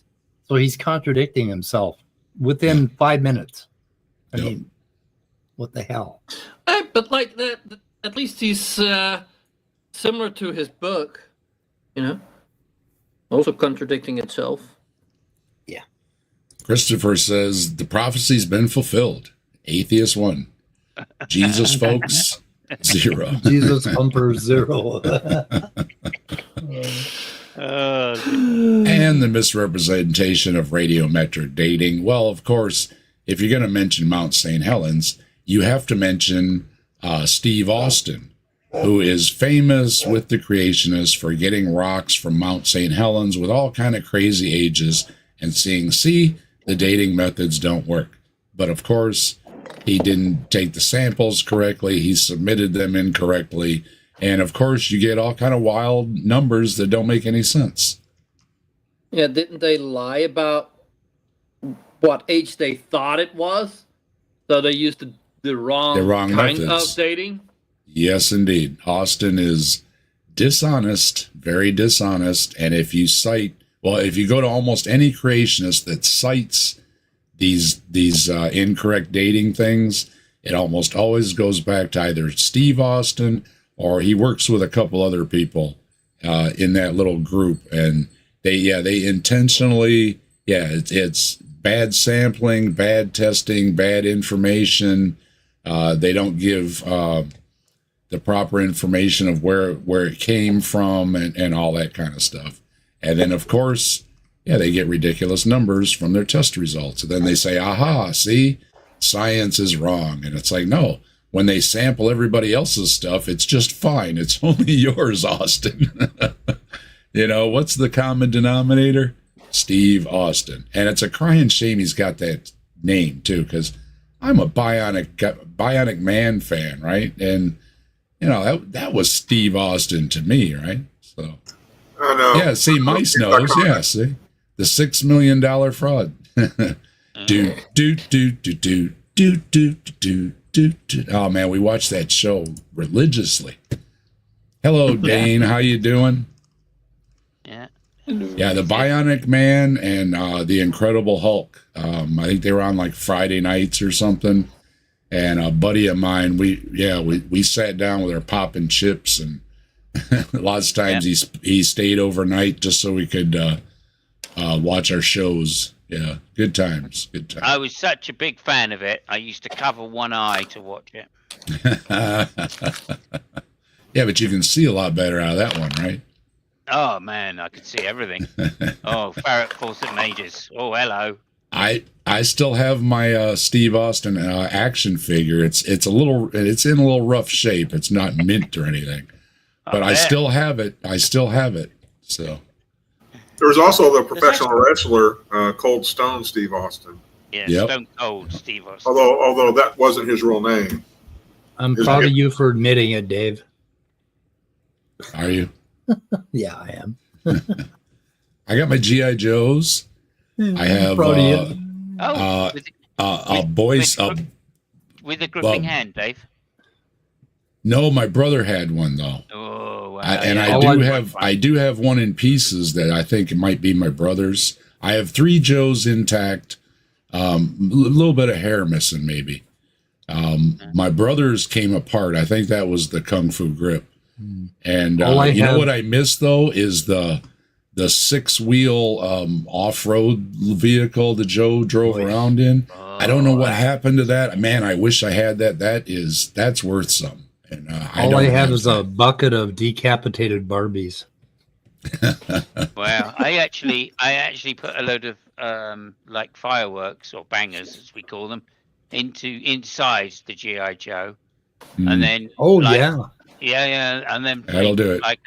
And then played a game of shoot the GI Joe. Well, luckily my mom was good about throwing a bunch of stuff in a box, right? So for me, she threw all my GI Joe stuff and related, action figures, because boys don't play with dolls. We play with action figures.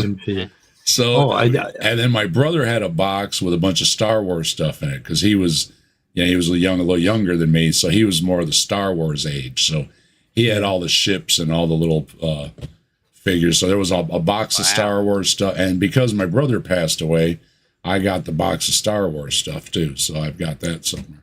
My sons are 44, and I have a garage full of their toys that they don't even know about, from going all the way back to when they were born. I should bring those out someday and show them to them. Yeah, well, I'm sure that was the thing, though, of why I only have certain things or whatever. It's whatever my mom threw in a box, right? So the things that didn't make it into the box are the things I didn't. Well, I still don't have. Well, however you want to say that. I remember though, I had a metal pedal car, and I saw those were going for like $1,500 or something. I was like, I wish I would still had that. I think. But see, a lot of our toys went to my cousins because they were younger, right? So as, you know, we would move through things, then it would go over to them, you know. So a lot of the, you know, pedal car and the big wheels or whatever, you know what I mean? All that stuff moved over to them as we moved on to bicycles and everything like that. So, yeah. Actually, no reason at all to doubt the biblical record of creation and of Noah's worldwide flood. And also, that worldwide plot, like God wants to restart, so he kills everybody. Oh no, so sorry, almost everybody, and he restarts with the same flawed product. Yeah, that's what doesn't make sense of the story. How fucking stupid are you? Yeah, they should have made the story that way, right? It should have been that there was all these awful beasts and people or whatever, and that somehow, you know, Noah and those animals were like the good ones or something. You know what I mean? But yeah, starting over with the exact same thing is just, it's another one of those ridiculous things in the Bible. It's like, why would, you know, God was so mad or disappointed or whatever. I'm going to blot out creation, right? Wipe the planet clean, but I'm going to start over with the same plants, same animals, and inevitably the same issues, because it doesn't matter how righteous Noah and his family were, the descendants went right back to sinning, right? Right, same humans, same humans. Same. And somebody's in your chat named AD 33 to AD 2033. Well, yeah. Oh, how you doing? Right. Hello. They say Generation 6 was about DNA perversion. Oh, Genesis 6. Genesis 6 messed up the DNA. Okay. Of course it was. Of course it was. That's why I heard it clearly states at the top. Oh, by the way, DNA is a real thing. I've seen that, actually, that little passage that it says DNA perversion. That's a direct quote from one of the Bibles.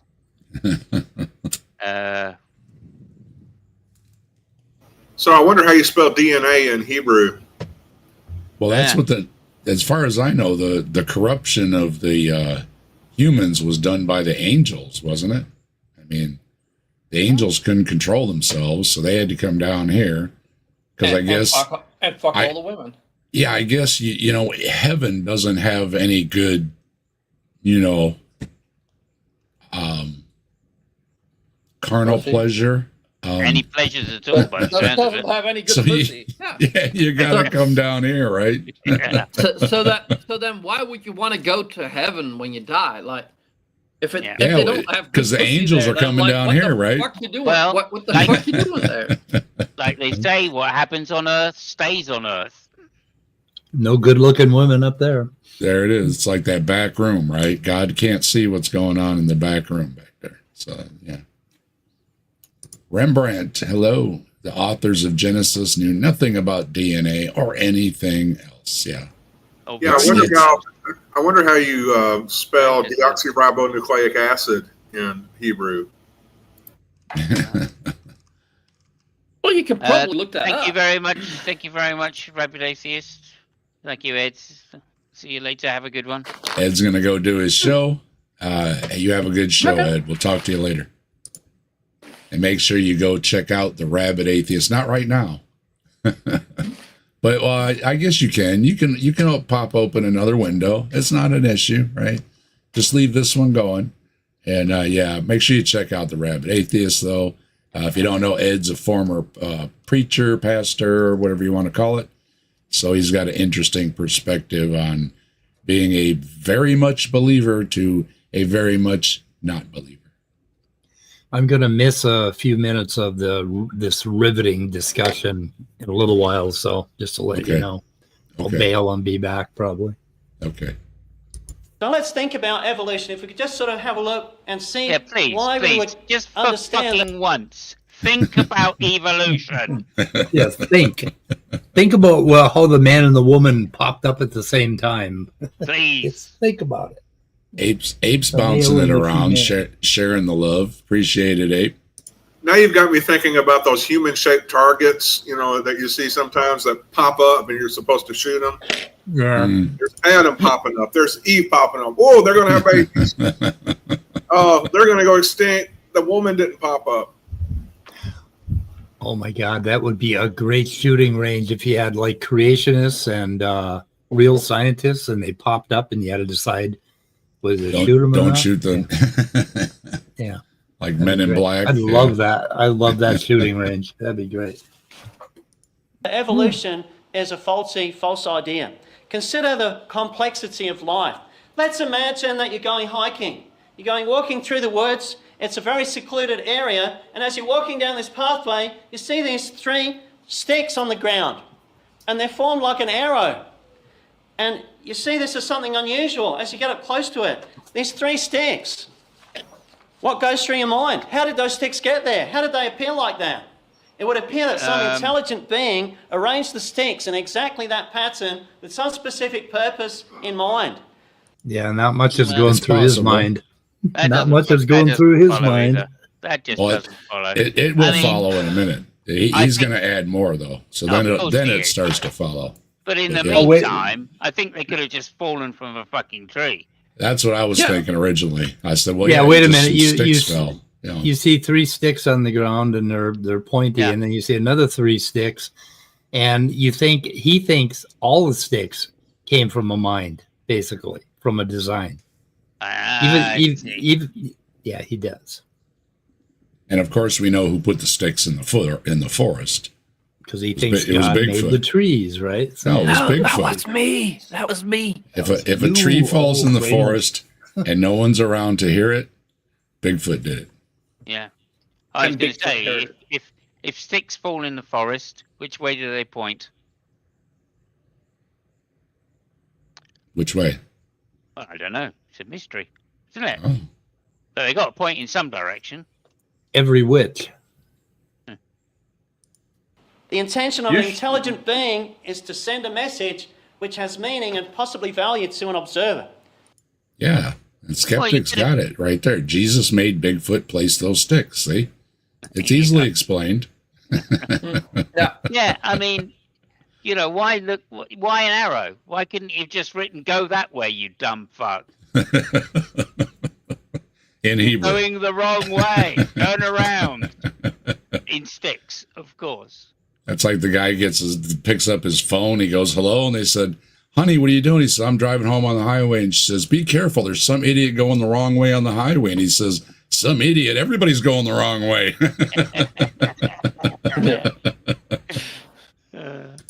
So imagine you see this and you think, well, looks Whoa. like someone's done that.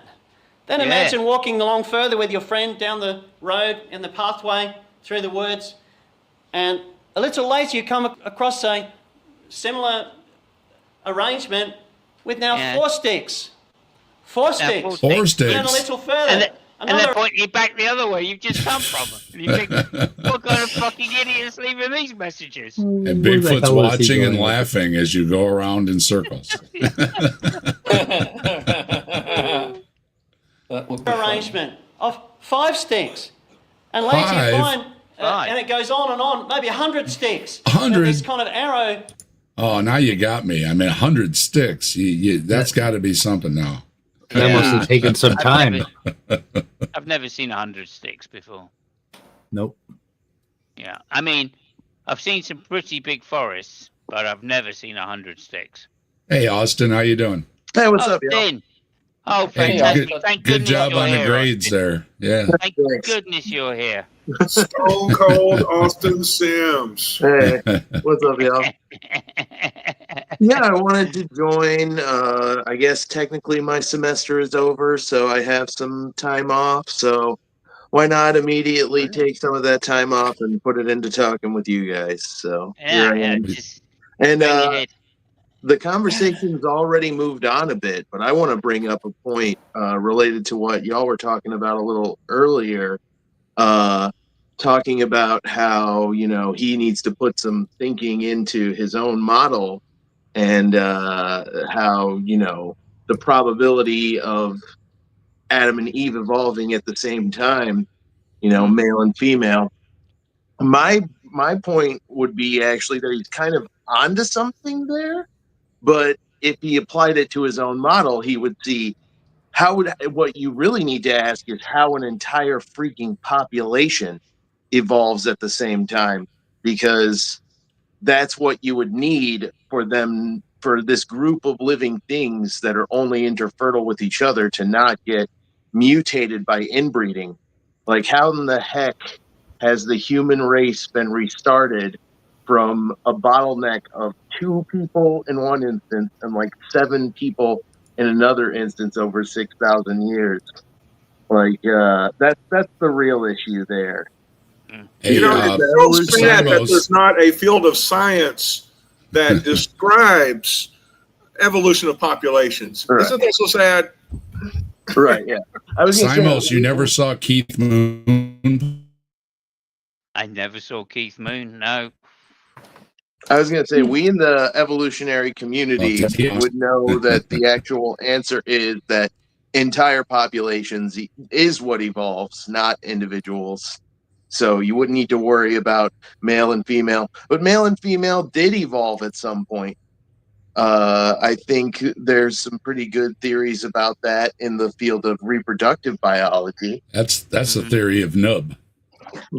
Yes, yes. But The can I just point out? primitive male sexual organ, and then you start with I know. non-amniotic organisms, amphibians, that need water as a part of their reproductive cycle because they need a 100% humidity environment, which means an environment completely filled with water, in order for their ova to be fertilized. And if gradually you would evolve adaptations that let you do this reproduction and fertilization closer and closer to yourself until eventually it's occurring inside the organism itself. And that's when we get amniotes and placental organisms that reproduce internally and give live birth, like humans and other mammals. All you need is a nub. Yeah. If I can just point something out, I think all of you guys are missing a trick here, because I've never seen a non-male coming from a male. I don't think that's correct. I think they come indirectly through females and males coming together. I don't know what you're Honestly, talking about. My fingers are in my ears. La da da da da. Can't talk about sex. La da da da da. So it's actually really one of the things you discover when you start to crack into biology is that actually sex is really weird and really diverse. Yeah, and it is. the way humans do Wait, it you only is have to just look at my. part You of only a have to look on really my computer to tiny see that. little spectrum Scott, of how people or organisms rather reproduce or replicate themselves. And obviously that's one of the things that every living thing does. Every protozoa, every, amoeba, and humans, we're and just everything else. just mammals. Hey, Scott. Yeah. Scott's gonna drop off. Thanks for joining us, Scott. You have a good Thank evening. you, Scott. It's always a pleasure. We'll see y'all later. Take care. And Skeptic says the theory of boobies getting bigger in Minecraft because men like boobies in Minecraft and select mates with bigger boobies in Minecraft is great. Yeah, that's macro evolution, isn't it? Macro. That is so much. Yeah.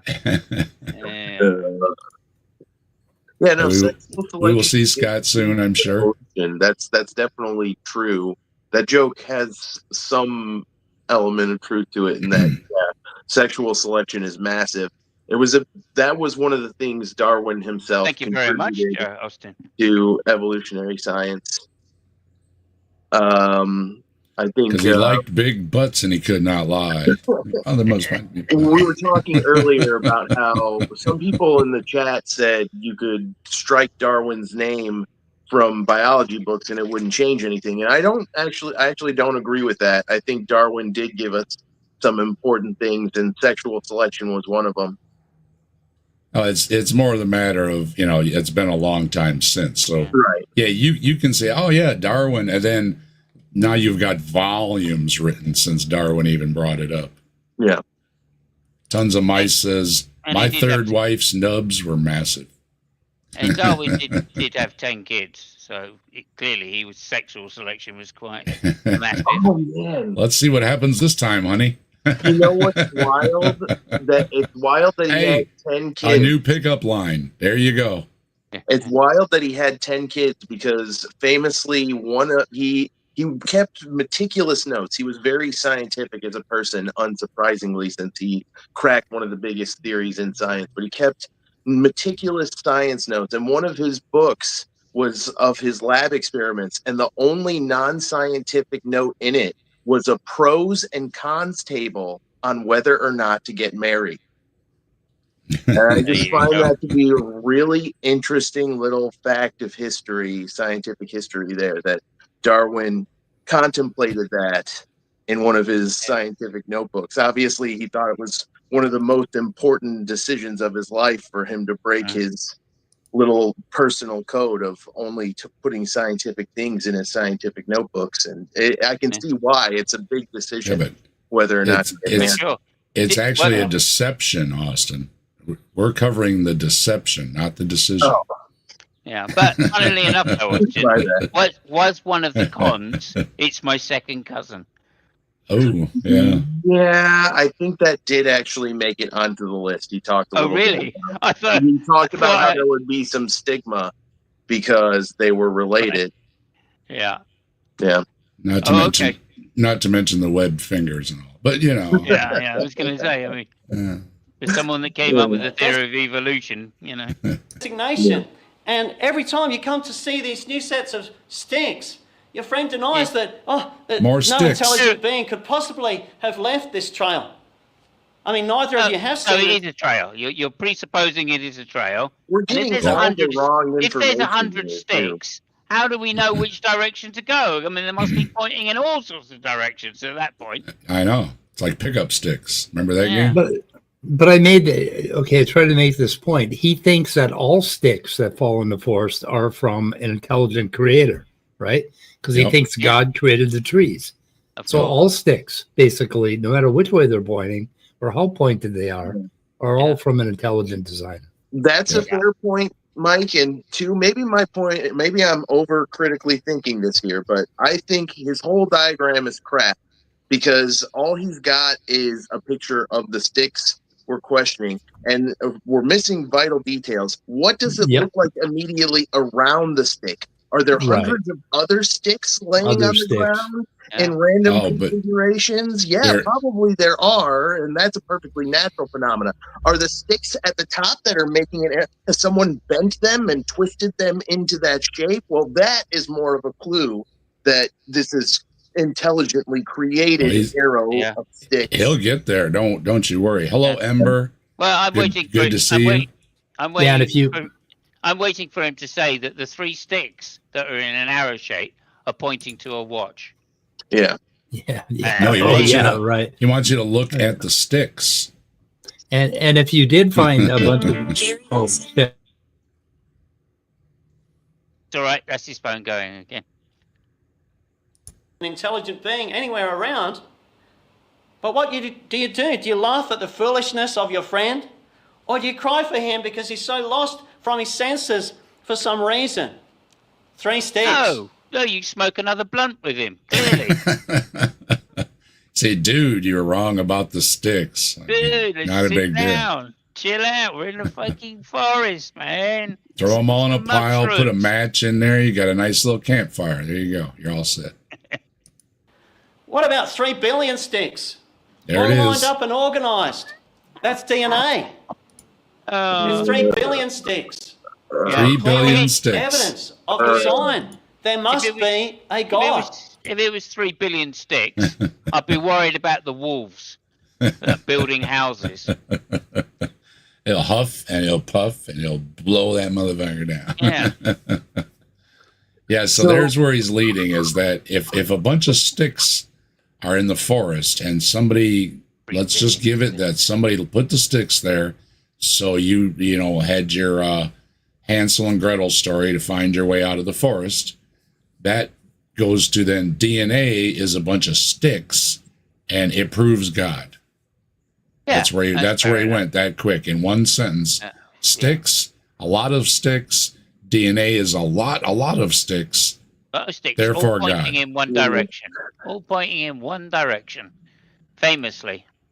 3 billion. How many I don't know, what am I talking about now? How many rods are there? What the bits that connect the two? The base pairs, isn't that what it would be called? It's around 3 billion.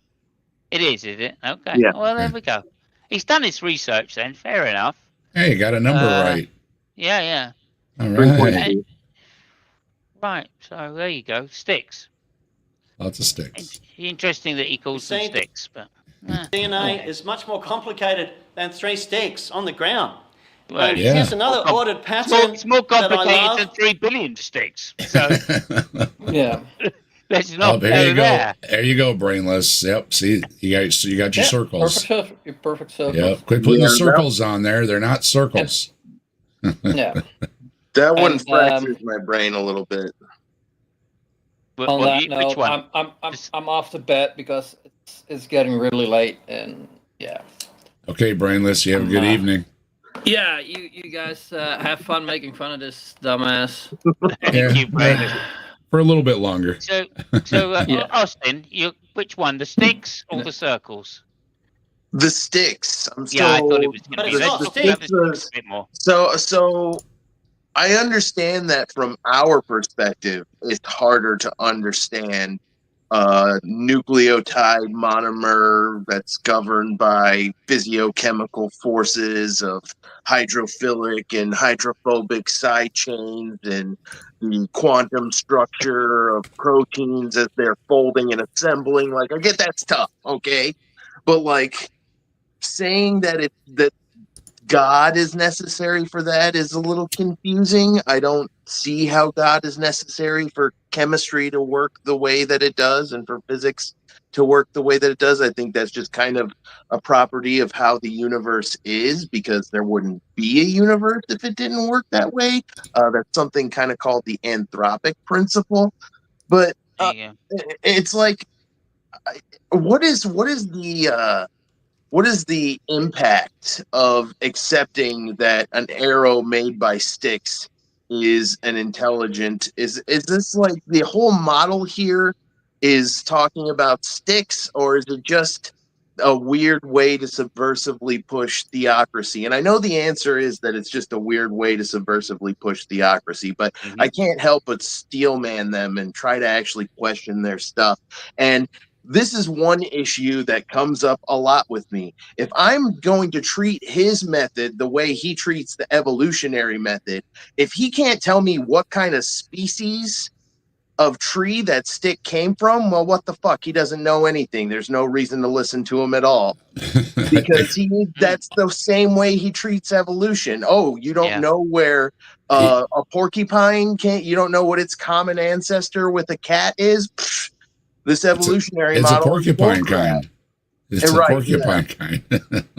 It's like the asymmetry of it really frustrates me, because it's really bad critical thinking and it should be really obvious. But for some reason, it's not obvious to a lot of people. And I partly blame the educational system for that. But there's There we go. Okay, so a couple of things there, right? Firstly, the stick analogy, right? It all comes from 3 sticks, right? Yeah. That happen to, which could randomly form the pattern of an arrow. That was anyway. another So part of it. Yeah. that's completely fine. But no, he's deliberately presupposing that it's there's some purpose to the sticks, that it's pointing at something, right? Yeah. And obviously, I don't mean to denigrate you here and your education here, but do you understand how 3 million sticks work? I'm not sure you do. 3 But million no, on the sticks? other side, right? This is The the same question lacks argument. definition. Yeah, there you go. On the other side, right? This is the same thing as when theists say, even if the stars, right, rearrange themselves to write Yahweh is the one true God, right? In whatever language, in every language across the sky, right? So everybody could see it.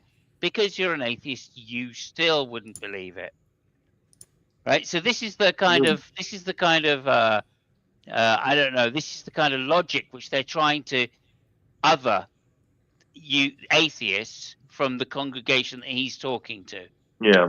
Right, and it's nothing to do with the logic of the argument being sound, or trying to make the watchmaker argument the best way possible, for instance, right? Which you could make, right? Let's face it. We don't understand everything about the universe. There are gaps. Yeah. So why not put God in there, right? It's as good as anything else to put in there if you already believe God exists or could exist, right? And you can make that argument. It's not a good argument, obviously. But nonetheless, you can make that argument in a way which isn't a complete joke, like talking about 3 billion sticks being equivalent to DNA. Yeah, you can, but not a lot of people do. And creationists get mad at me for pointing that out. And it's really more of their problem than mine. Well, that's right. Creationists are the problem there, right? Well, yeah. And you're right. It's lack of education, as far as I'm concerned, right? I said this to Sal and Rebecca in a room once, right? Someone said, "How come these creationists, have this idea that the Earth is only 6,000 years old?" And I said, "Well, it's poor education, clearly, because there's so many lines of evidence that it's ridiculous that anybody could seriously take that to be true that has any kind of decent education." Right. And Sal went, "Well, I have I have a master's and a degree." And yeah, I went, engineering. I feel so fucking sorry for you right now. And then Rebecca said, "Well, I also have a degree." And I went, "Oh my God, I'm surrounded by idiots." Yeah. It is kind of disappointing. Oh, come on, Simos. She threw everything you needed for a pizza in a bowl and waited for it to evolve. Right. She was doing a science experiment. What more do you want? Yeah, well, I tell you, really, I'm just jealous because I don't have a top dong. So you don't have a top dong, I know. And Sydney's got another one for you. Is that a stick it in your pocket? Oh, fantastic, Sydney. Oh, that is a brilliant chat up line. Thank you. Yeah, I would say it's not a stick in my pocket. No, but it is a microevolution. Microevolution. It's rocks. And we see the design of the rocks, don't we? Those swirling rocks around us, the solar system. We see the design of the rocks. Yeah, to say this. Well, to say Peter swirling, Atkins again. To say swirling is somewhat of a misnomer, right? It's a very poor description of what the actual planets do. Yeah, when fine tuning comes up, Peter Atkins says it seems that the universe is fine tuned for rocks. There's a lot of rocks. There is a lot. Yeah. Let alone everything beyond. I remembered what I was going to say a little while ago. I don't remember the relevance of it, but it was that I was going to say that creationists strawman us. They say that evolutionists hate creation science, and that's why creationism isn't taught in schools and it's like, yeah, we do kind of hate it. We hate it because it lies about evolution and because it's a pseudoscience. At least in its current form, it's not scientific. It presumes its conclusion and works backwards from a non-scientific methodology.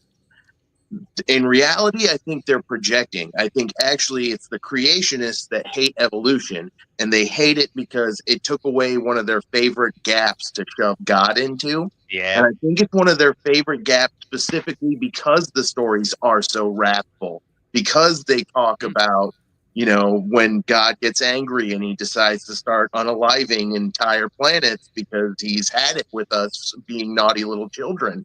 And it's a good way to scare people into line and to get them into behaving and to not asking questions against, your specific agenda and beliefs, lest you be declared one of the naughty ones who gets deserved to get left behind. There's a way. When the boat launches off. There's a way out of it. You know what that is, don't you? What, do I have to accept Jesus? Just sit right back and you'll hear the tale of a righteous float that started out in ancient times upon a magic zoo boat. The rain began to pour like mad. God's judgment didn't stall. If not for Noah's floating crate, there'd be no life at all. No life at all. No life at all. If Noah and his ancient beard, his wife just rolled her eyes. They boarded Raptors, Stegosaurus too, all trained to sit and stay. 2 T-Rexes in bunk bed stalls, what could go wrong, we say? 3 sons with wives who taught the dinos how to harmonize. Who taught the dinos how to harmonize? There's gators, frogs, and woolly mammoths, zebras sharing beds, triceratops and kangaroos stacked 10 high on their heads. The ark was built with cubic math and doors that sealed with prayer. You ask about sanitation, don't go there. Just don't go there. Just don't go there. So come aboard this sacred ship where science hits a wall. With creatures from all continents, pre-flood we had them all. The timeline's tight, the logic light, the rain began to float. And now you're on a bumpy ride aboard the magic zoo boat. The magic zoo boat. The magic zoo boat. The magic zoo boat. Unicorns dashed to catch the ark, but tripped on fairy tales. They stopped to charm the woodland elves and slipped through magic veils. Their horns aglow, they missed the boat, no place for their parade. Now stuck in myths and bedtime dreams where fantasy should stay. Where fantasy should stay. But what about old Sasquatch? Did Bigfoot make the trip? Was he too hairy, tall, or shy to board that wooden ship? He maybe hid behind the trees or snuck in with the apes, or rode the flood out on a log. Or rode the flood out on a log. Don't fall for tales of magic boats or creatures 2 by 2. Get smart, ask questions, that's the best thing you can do. Education shines the light that clears the myths away. So keep your mind wide open and learn what's true today. Learn what's true today. Learn what's true today.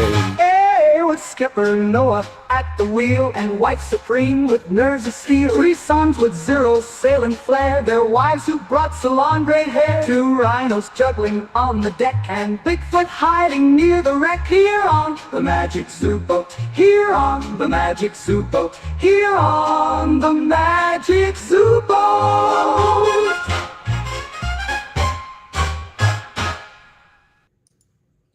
And that's all you need to do to get out of the. I need to pull the thing back up here. You get to the get point. out of the awful That there mess is of design. God's wrath. Evolution's theory Hey, rests all on right. fragile. Yeah. Dang it, Then, hit the and wrong the button. cows go moo. Right behind the tree or sneaking with the apes, huh?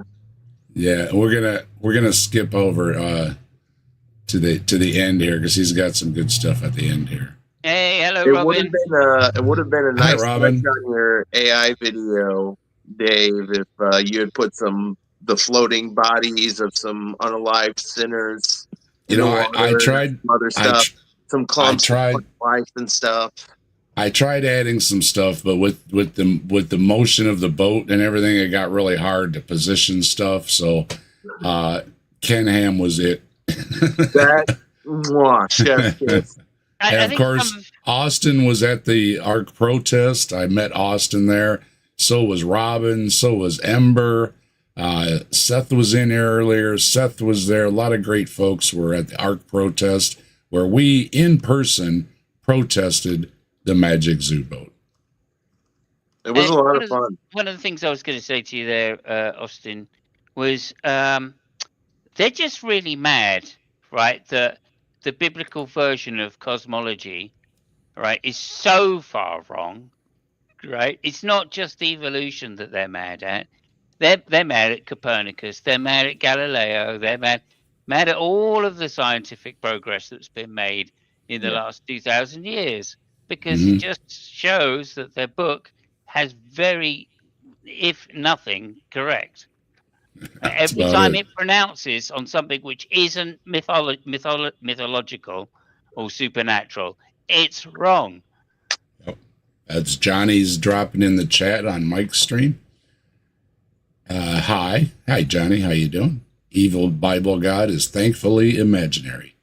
He kills babies for the mistake of others, even made the Israelites eat their children to terrorize them in Minecraft, just to show off. Yeah. Think about the plagues of Egypt.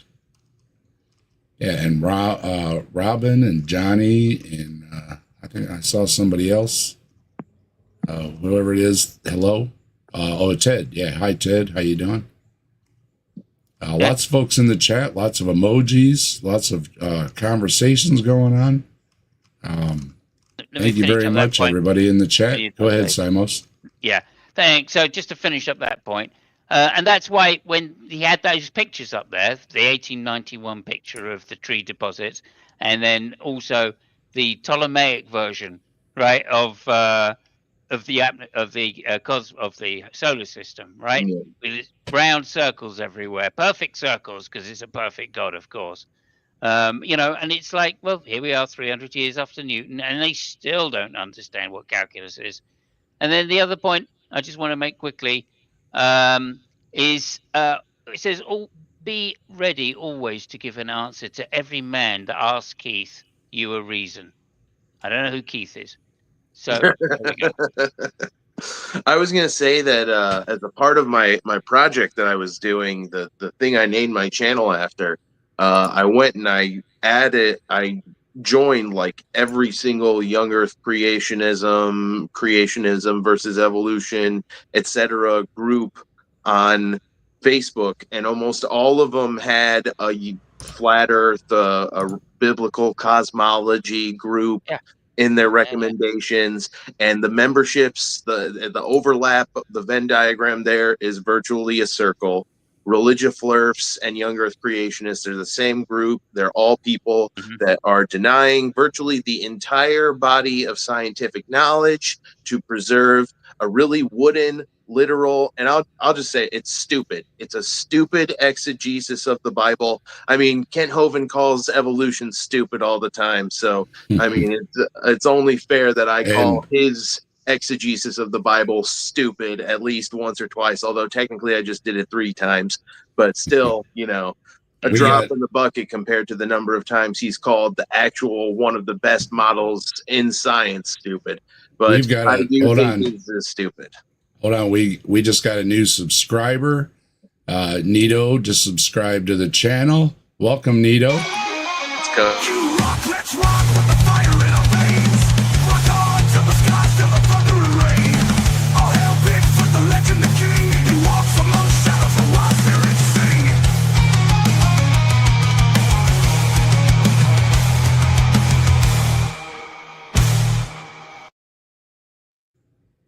Welcome, Nito.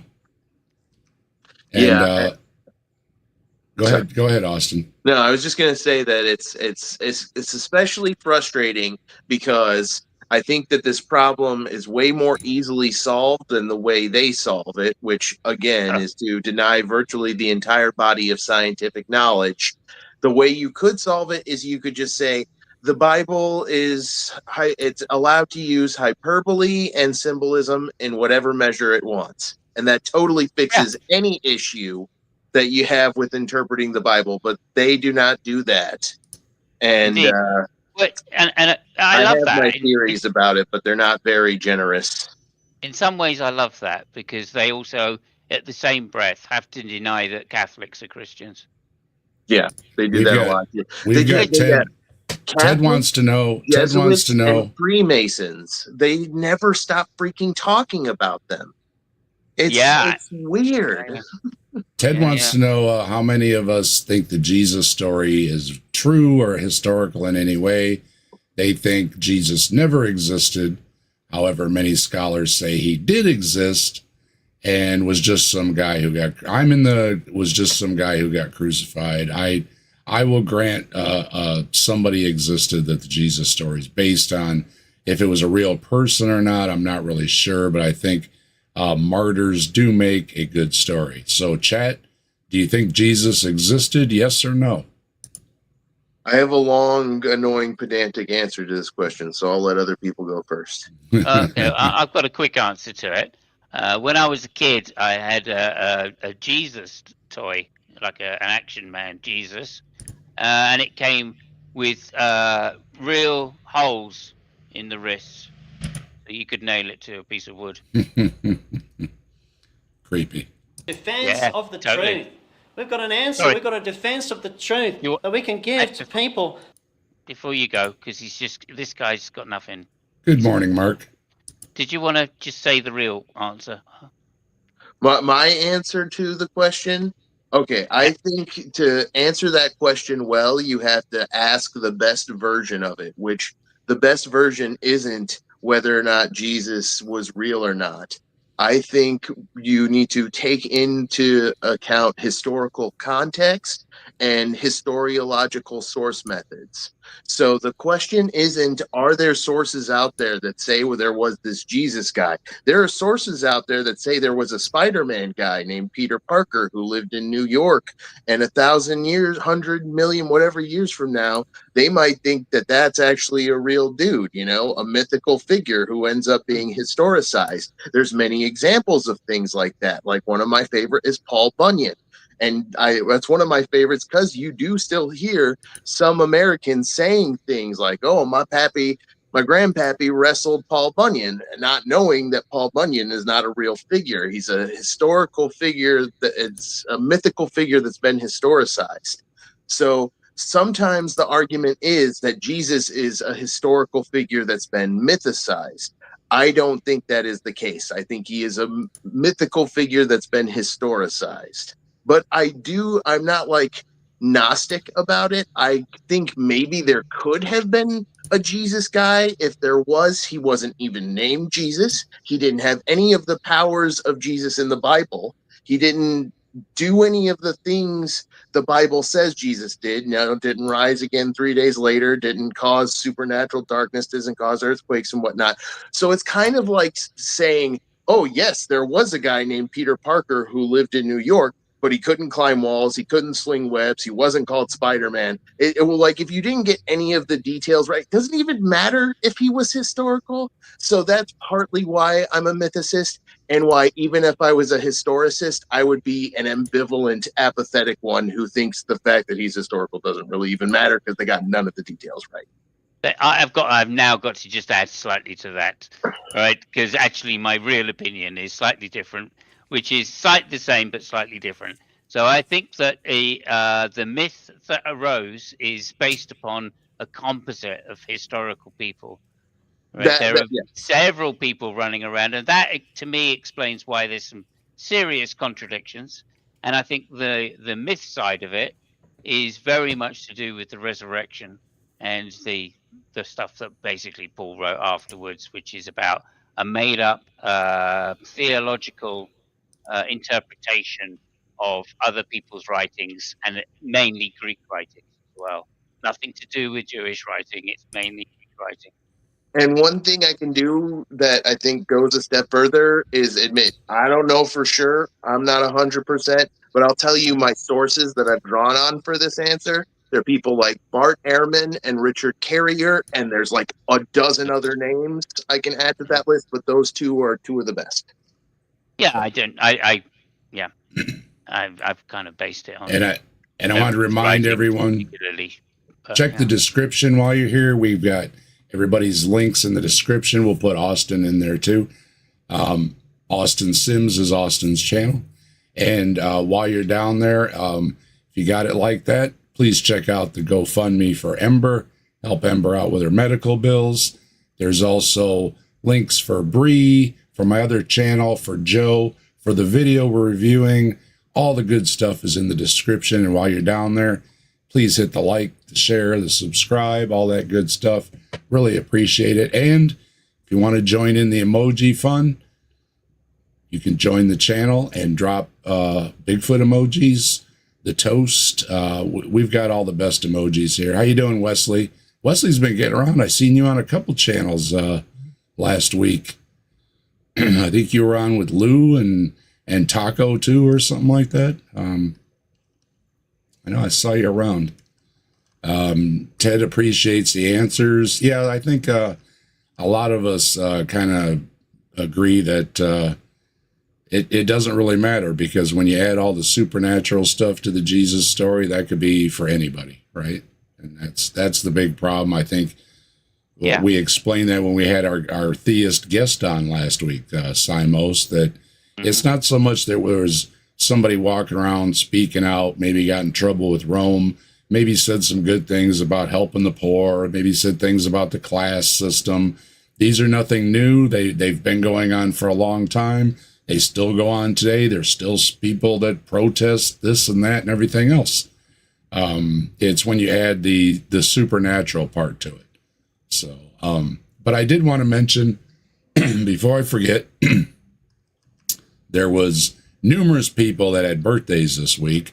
I like to acknowledge when people have birthdays, and I couldn't put everybody's name on the cake, but I know at least Math Pig, and I think Leo, and there was somebody else, all had birthdays this week. So real quick because I haven't seen the folks in the chat this evening. They might be busy elsewhere, but I thought maybe one of them would streak through the chat. Hint, hint at Math Pig. Of course, Math Pig might be streaming. So, but this is for you, for all the people that had a birthday this week.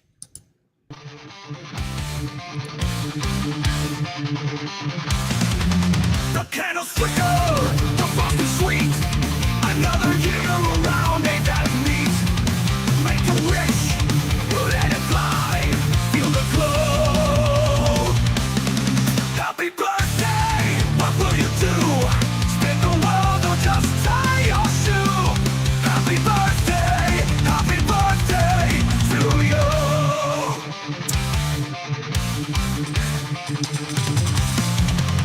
The balloons are dancing, the streamers sway. Another year on this carousel play. Life's a cake, take a slice, taste the fun. The balloons are dancing, the streamers sway. Another spin on this carousel play. Life's a cake, take a slice, taste the fun. Blow the candles, time to soar. Open the door, there's always more. You're the star, hear the crowd roar. Happy birthday, what will you do? Jump a fence or just chase the view? Happy birthday to you.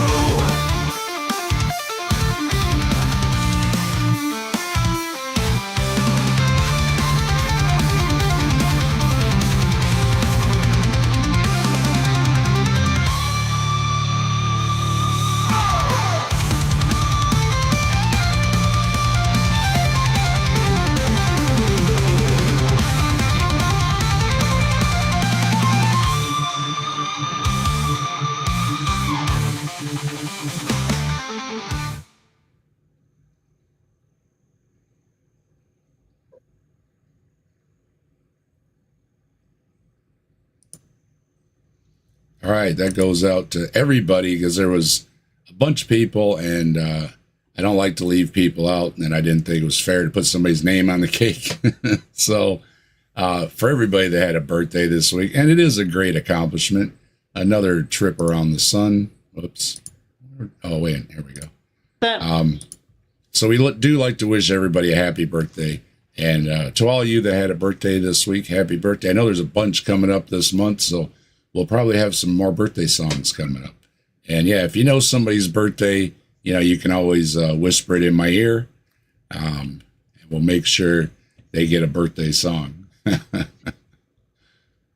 I'm 27,237. I know, Nice. but you already got a video this year, Mike. So only one video a year. Damn it. Hey, so a Dominic, few hours ago, or a few hours before the show started, I made still another discovery about the chromosome 2 story, Uh-oh. which is incredible. Just like I keep making discoveries, Good. about 3, 4 of them. So anyway, Mike, I'm so excited about that. I almost just peed a little. I can't I'm wait so excited. to hear about it. I've got a bad case That's of so imposter syndrome as this deadline is coming up. I'm like, oh my god, do I really know what the hell I'm talking about? But yeah, there's a lot to talk about. Me and Scott did a review this morning. It took an hour and a half just to get through one talking point for the creationists, right? Oh, Like, yeah, it's pretty cool. And Wesley, yeah, nobody here is worried about God or Satan. I know there's a rumor going around that there's some kind of Satan worship going on on the atheist channels, but you'll find no such thing here, honestly. Yeah, that's actually On a my general picture info- back when I was using. So, information you've heard from me tonight that there's a website called 101 Reasons. There's 101 reasons, and we just touched on maybe a handful of those tonight. But we can equip ourselves with the science, the fact that there is a fine-tuning of the universe, the complexity of DNA, the fossil record gaps, the actual findings of science are not a threat to faith, but real science accords with the Bible. There's no Real science. Yeah. real science. Oh my goodness. What Ken Ham says, yeah. It's nice to hear him admitting that it's evolution of the gaps, isn't it? Yeah. He has furthered the cause of evolution greatly with his video. He's pointed out that he accepts all kinds of mechanisms in evolution. Yeah. And so much like many creationists, they'll if you stay at the micro level, so to speak, Yeah. you can get them to agree. Well, yeah, these things happen. I've heard Bread of Life say it. I've heard Donnie Deals, all the rest of them. All of them. Even Hawaiian Shirt Guy, yeah, he'll say, "Oh yeah, I accept this, but it's not evolution." And it's like, well, then It's in the name, mate. It's in the fucking name. It's in there. That's my favorite trick because I know absolutely bollocks about like biology in general. Yeah. My favorite trick is just to say, yeah, right. So let's just get the common ground sorted. You believe in microevolution, don't you? And they go, yeah. And they go, there we go then. Thank you. So you believe in evolution. Yep. And they go, oh no. And I'm gone. That's I've it. been I asking- don't even respond to anything else they say. Yeah, but it's evolution though, isn't it? Yeah, That's as much as I'll say after that. I've been asking them. They get really frustrated because I'm not going to engage with them on any of their bullshit science claims or denial of science claims. Yeah, I I've just been found a asking what pages do you want to tear out of the biology book and still leave it making any sense? And it's really hard to answer that. Go ahead, Mike. I just found a website, 101 Reasons Why the Earth is Young, from BibleArchaeology.org. Oh, there you go. Is that the one he's talking about? Or No, he's Lord. talking about Yeah. 101 reasons for the proof of creationism or something, Yeah. or God. No, 101 proofs for God's existence. I 101 found it. It's by a guy Proofs for called Jim Stevens. There you go, by Jim Stevens. Yeah. Yeah, the heat death. Yeah, that'll be the end of it. Of course, they adopt that too. I've heard them say, "Well, yeah, the heat death just means when it says in the Bible that the Earth's going to be consumed by fire." So it's just adopted in right back in. Yeah, Yeah, well, heat death is something slightly different. That's the we got Will Freeman dropping through the chat. Hello, Will. So if you found a link, Simos, you should post it because I couldn't find it. I Oh, found okay, a book yeah, called I'll get it, 100. Rick. Yeah. I found a Oh. book called 101 Proofs for God. Eye-opening new information, right? Yeah, proofs for God. Here it is. Yeah. Proofs for God. Jim Stevens. Let me just. Oh, Amazon. There it is. I've got the Amazon link for it. Yeah, he wrote a book, Conflict. apparently, eh? And as we come to faith in Christ, we can lay hold on God's truth about creation. And Genesis 1 verse 1, right through to the end of the book, Revelation. that creation through- is that. right through to the end of the book. So Yep. I think he thinks he's read the whole thing.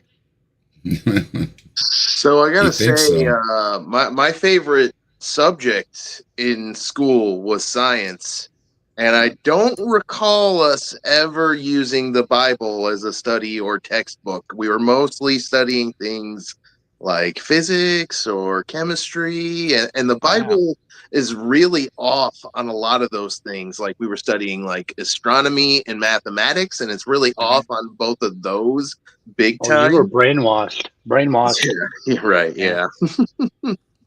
I mean, That's- I found That's it enough. very, That's I enough found it preaching, very Wesley. difficult. Because found I it never very- got my check the last time, so Yeah. you know, Yeah. Wesley, honestly, already heard it. I'm struggling to figure out how to interact with you, if to interact with you at all, because as a humanist, I have a lot of sympathy for the fact that you seem to be having some kind of you're losing touch with reality a little bit, bud, and I don't know how to broach that topic softly and politely in this kind of social context. But as a scientist, I know that's true. I think you need I professional told Wesley before. medical help. Wesley can drop their whatever, Jesus loves you, and then let it go, because if you get too much, folks really don't want the chat jammed up with Bible stuff. So thank you very much. And Wesley knows enough that. of that on the video. Yeah. Yeah. Telling truth. And we can share the glorious good news of this Saviour. And we've got a hope inside of us now that trust Him. We've got a hope. We want to share it and tell others too. Really, creation is God's signature, and we are His masterpieces. We can know this truth. Well, some more than others. Some And more than others. Well, I'll point out our friend Patrick Peace likes to call us cockroaches. The cockroaches have been around for a long time, and they're very successful. And Mike was pointing out all the species of beetles. There are all kinds of, somebody was talking earlier about there's more ants than anything else on this world. Nematodes. Yeah, nematodes are everywhere. They're on us. They're in us. They're everywhere. They're on everything. All that. So Yeah, I think it depends on what you what's mean by special? that. Yeah. Well, why are we so there's- special?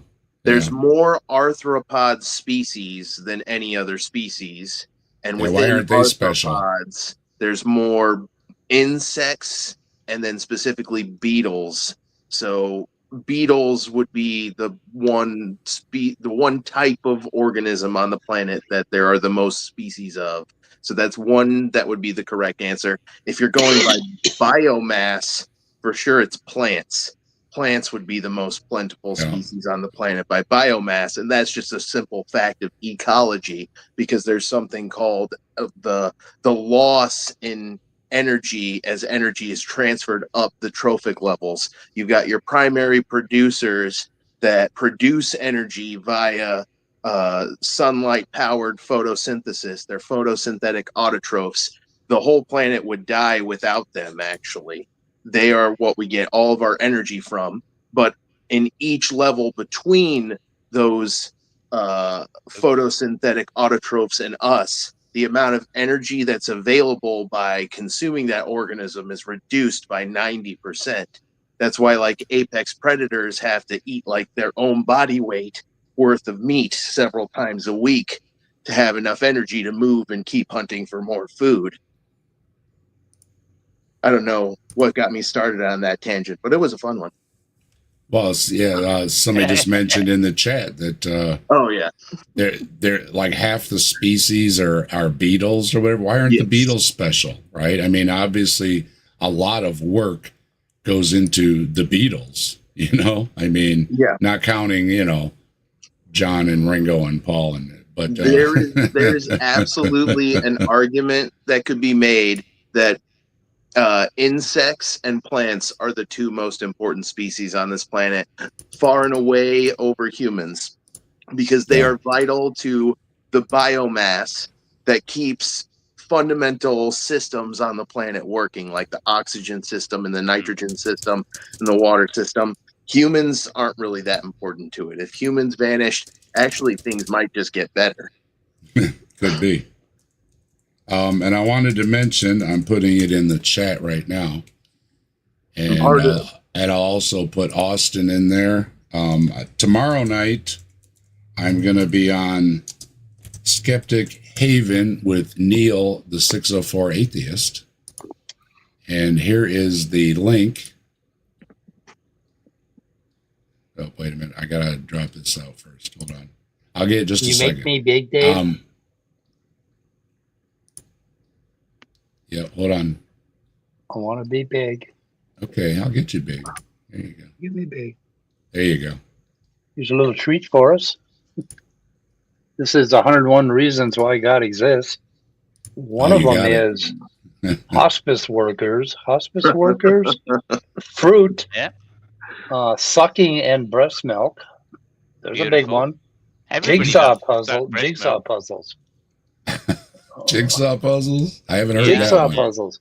Oh, male and female, chapter 1. Right. SETI and what? Yeah, this is a wonderful book. I'm sure glad I spent $10 on this one.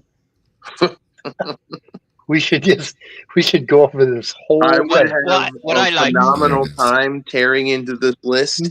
Real quick before we do, I want to make one final point about humans and why the planet might get better if we vanished.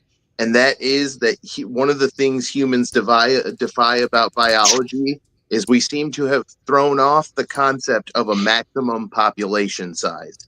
Our population just keeps getting bigger and bigger. It follows what's called an exponential J curve. Most follow like an S curve where they plateau out at around a maximum population size, a carrying capacity as it's sometimes characterized as. And humans have blown past that. And we might be able to sustain populations at that level, but not under the current capitalistic model. So things need to evolve and change. And there's a lot of powered, moneyed, entrenched interests on the planet that are fighting that really hard. And they fund the young earth creationists and the flat earthers and the anti-vaxxers and all these terrible people that are lying to people about science and denying science to keep them in the dark ages and keep gutting their education budgets and just screwing them over in so many ways that it's difficult to even mention all of them in a finite span of time.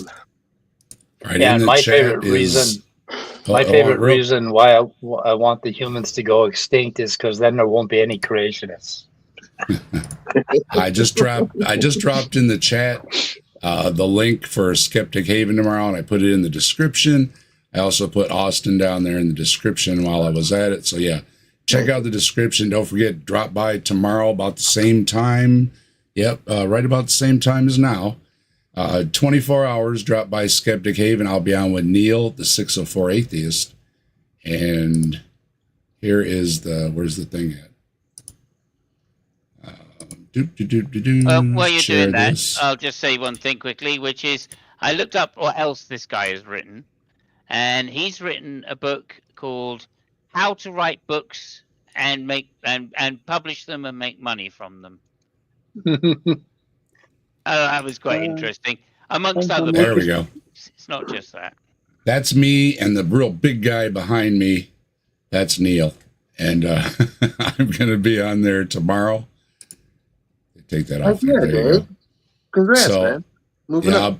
I've been on Neil's show before, and it's always a good time talking with Neil. So, yeah, I'll be on there tomorrow. And, yeah, call in. And if you know anybody, call in with your questions. Anybody out there listening that's a theist or even a non-theist, doesn't really matter. You can call us tomorrow at Skeptic Haven. There's a link, and there's also a phone number. And, yeah, that's what they do over there, and that's what I'll be doing tomorrow. Oh, wait a minute. Okay, I'll get back to this. Soul. As Yeah, David one of the funny things that's interesting about the fact that human growth is on an exponential J curve is that I can only think of like one other category of species where that's normal for, and that's like bacteria and microorganisms. Can you think of any, Mike, that have experienced that kind of growth besides microorganisms? No. Yeah, You're right. no, I think it's This pretty is a much problem. this. Yeah.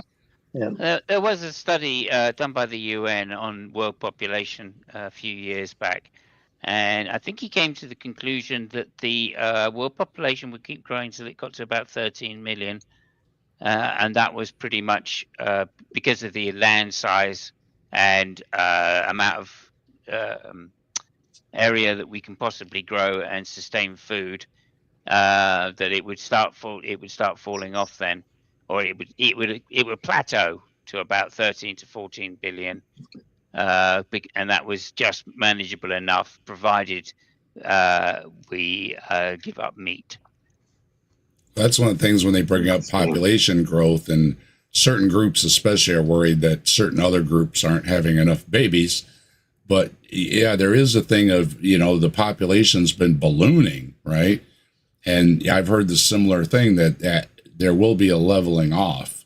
So the decision of some people not to have children, other people do have children, is just part of that whole leveling off thing. So it is possible, yeah, that we'll just decide, okay, this is enough people.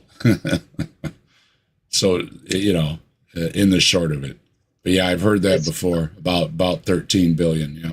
Most of the increase is going to be in the Asian subcontinent. So that's what they're saying. It's amazing that something as simple as frozen water is a mystery to today's scientists. What? It is. It's a total mystery. Mystery. Mainly because by the time they get considering it, they've already put 3 or 4 ice cubes into their whiskey. Yeah, and I put the water in the freezer, it comes back out ice cubes. I mean, you can't explain that. I mean, You can't explain there's that. some kind of magic going on in there. God. What? Well, it's a reason number 56 to believe in God. Snowflakes. Snowflakes, What? Yeah. What? Absolutely, yeah. What? Absolutely. Oh, yeah, might as Yes, well. what indeed. Which is, funnily enough, because that snowflakes are a good argument against fine tuning. Yeah. Oh Don't my know if you know God. that, but there is an argument which says, Huh? yeah, I think this one broke me. the first person that I saw know, it goes along the okay. lines of the first person that saw a snowflake under a microscope would have said, "Wow, this is incredible. God. It must be designed." Yeah. Oh no. I gotta go read the Wikipedia article and see what the hell he's talking about. Snowflakes wiki. Yeah. Oh my goodness. You know, Snowflakes I wiki. shouldn't be surprised. In Texas, we had creationist school textbooks that said that electricity was a mystery that science hasn't figured out. So why I've should I seen be that. surprised that they say water is a mystery? I've seen that little that booklet. we Yeah, haven't figured out. Oh my God. And it's a mystery. Funnily enough, the person that worked it out was a Christian. Right, There right. you go. Now, Oh, on a wow. personal level, he says, "I will praise thee, for I am fearfully and wonderfully made. Marvelous are thy No, you're works. not. No, and you're that not. my soul knoweth You quite are not well." wonderfully David, made. I Yeah. can assure you, your parents might have had a wonderful time making you, but they didn't, That was it. when you came out, they didn't go, "Oh, isn't he wonderful?" They went, "Oh my God, he's a creationist. He's come out a creationist. Oh shit." Few moments of pleasure, 18 years of bills. it says, "I'm This fearfully guy's made." numbers too It's got the bright. sense of reverence, of awe. We stand in awe, don't we, of That's the actually- awesome that- God. Oh, yeah. Hang on a minute, though. That's not what they said. What they actually said was, this baby is as dumb as 3 sticks. And of his awesome creation, as we see the heavens declare the glory of our God. It's a fearful thing, isn't it? That strikes us with awe and reverence. I don't know why you got to throw the fearful in with the awe. I mean, Oh yeah, I can be fearful. in awe. I They can be love in that awe of a part. lot of things. Yeah. Yeah. Well, You gotta that- fear that- daddy. You gotta fear that's- daddy. that's- The whole That's story is another one. about fear. That's- Yeah. That's another one. I got blocked by G-Man for asking him if he feared his all-loving God. And he blocked me straight away. He just didn't want to answer. Was enough of that. Straight up blocked There's me.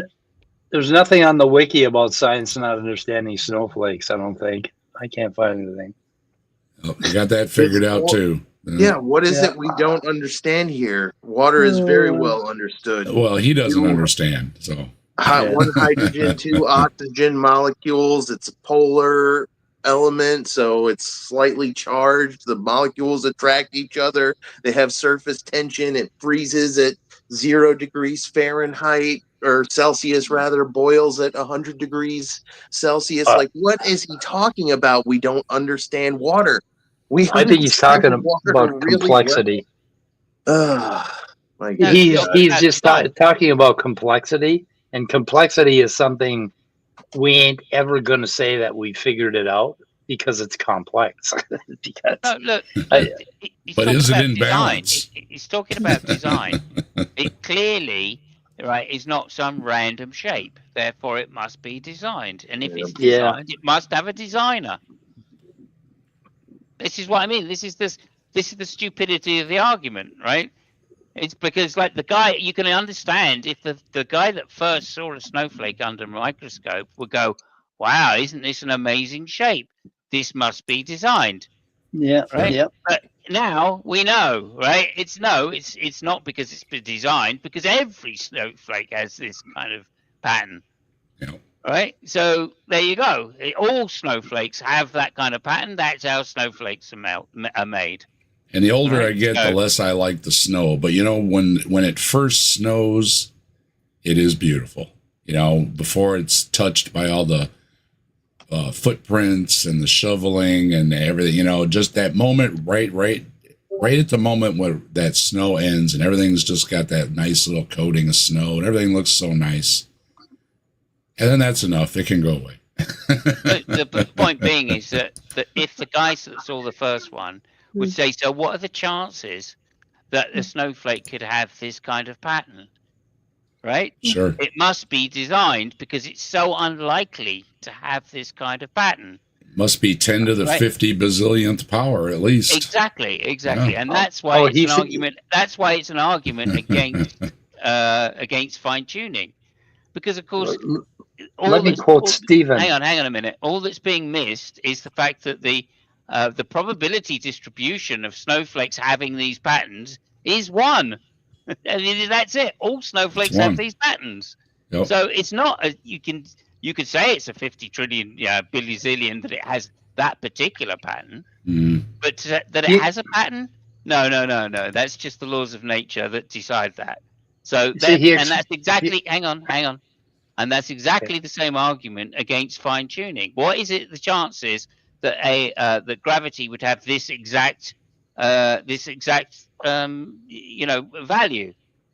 Right? Well, it must be 51 to the trillion zillion chance of that happening. Therefore, it must be God.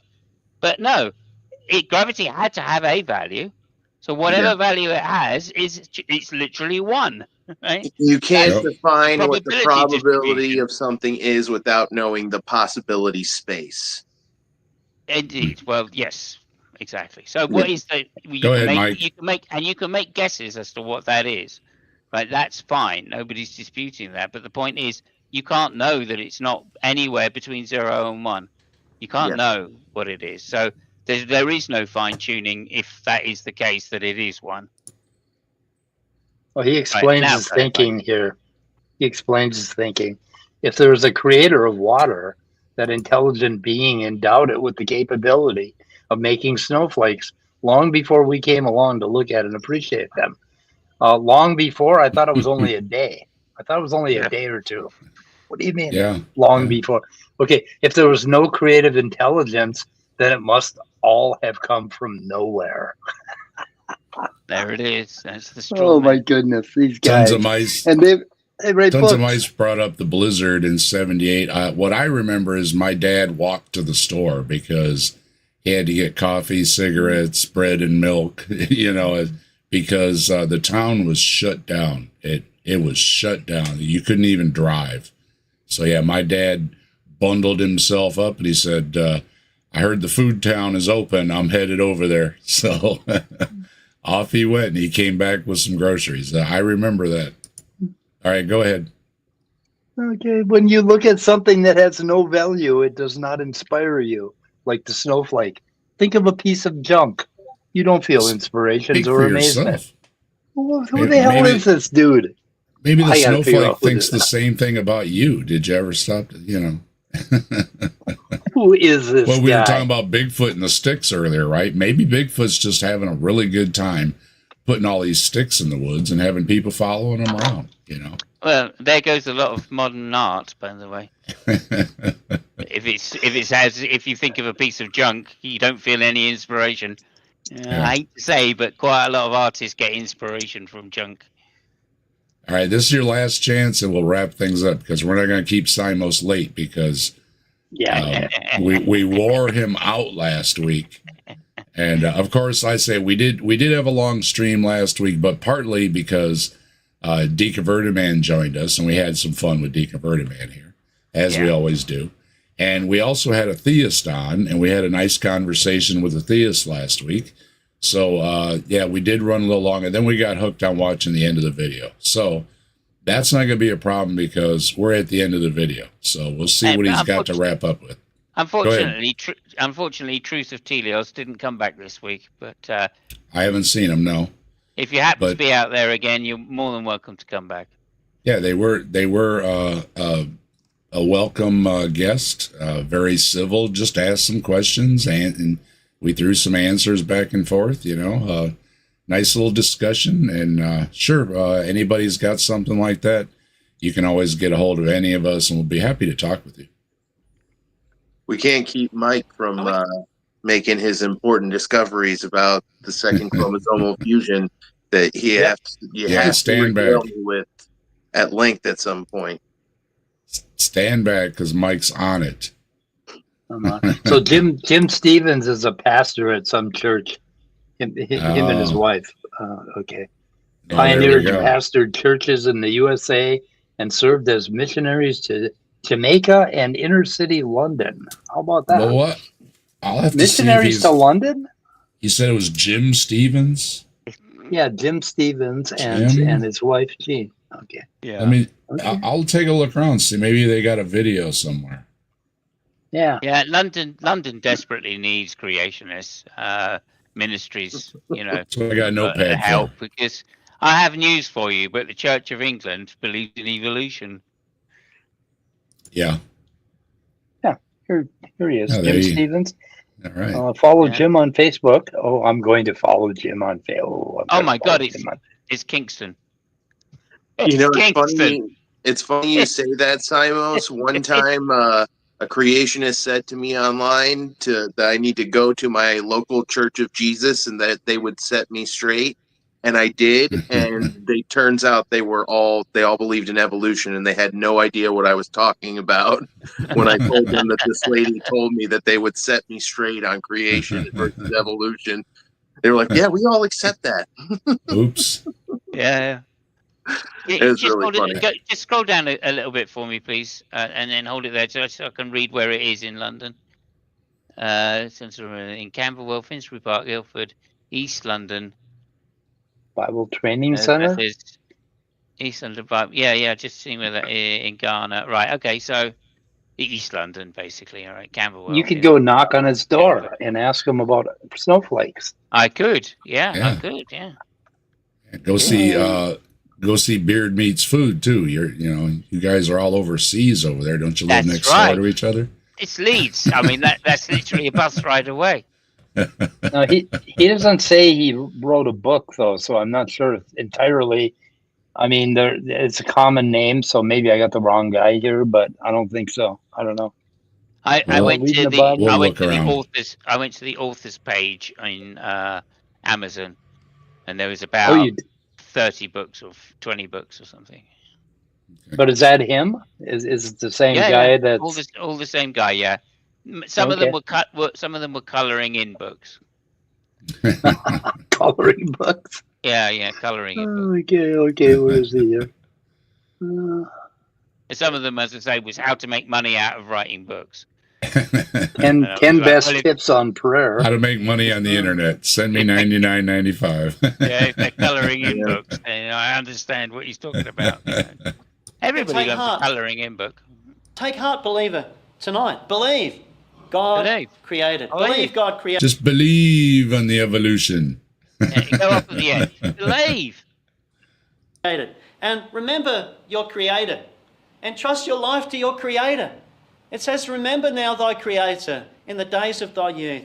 It's saying, entrust your Okay. life to your Creator. He's your Creator. You're made with a purpose, with a We can reason. stop In there. the beginning, God. Stop there. Yeah, remember your Creator in the days of your youth. Just remember your indoctrination. Don't you Yep. fucking forget it.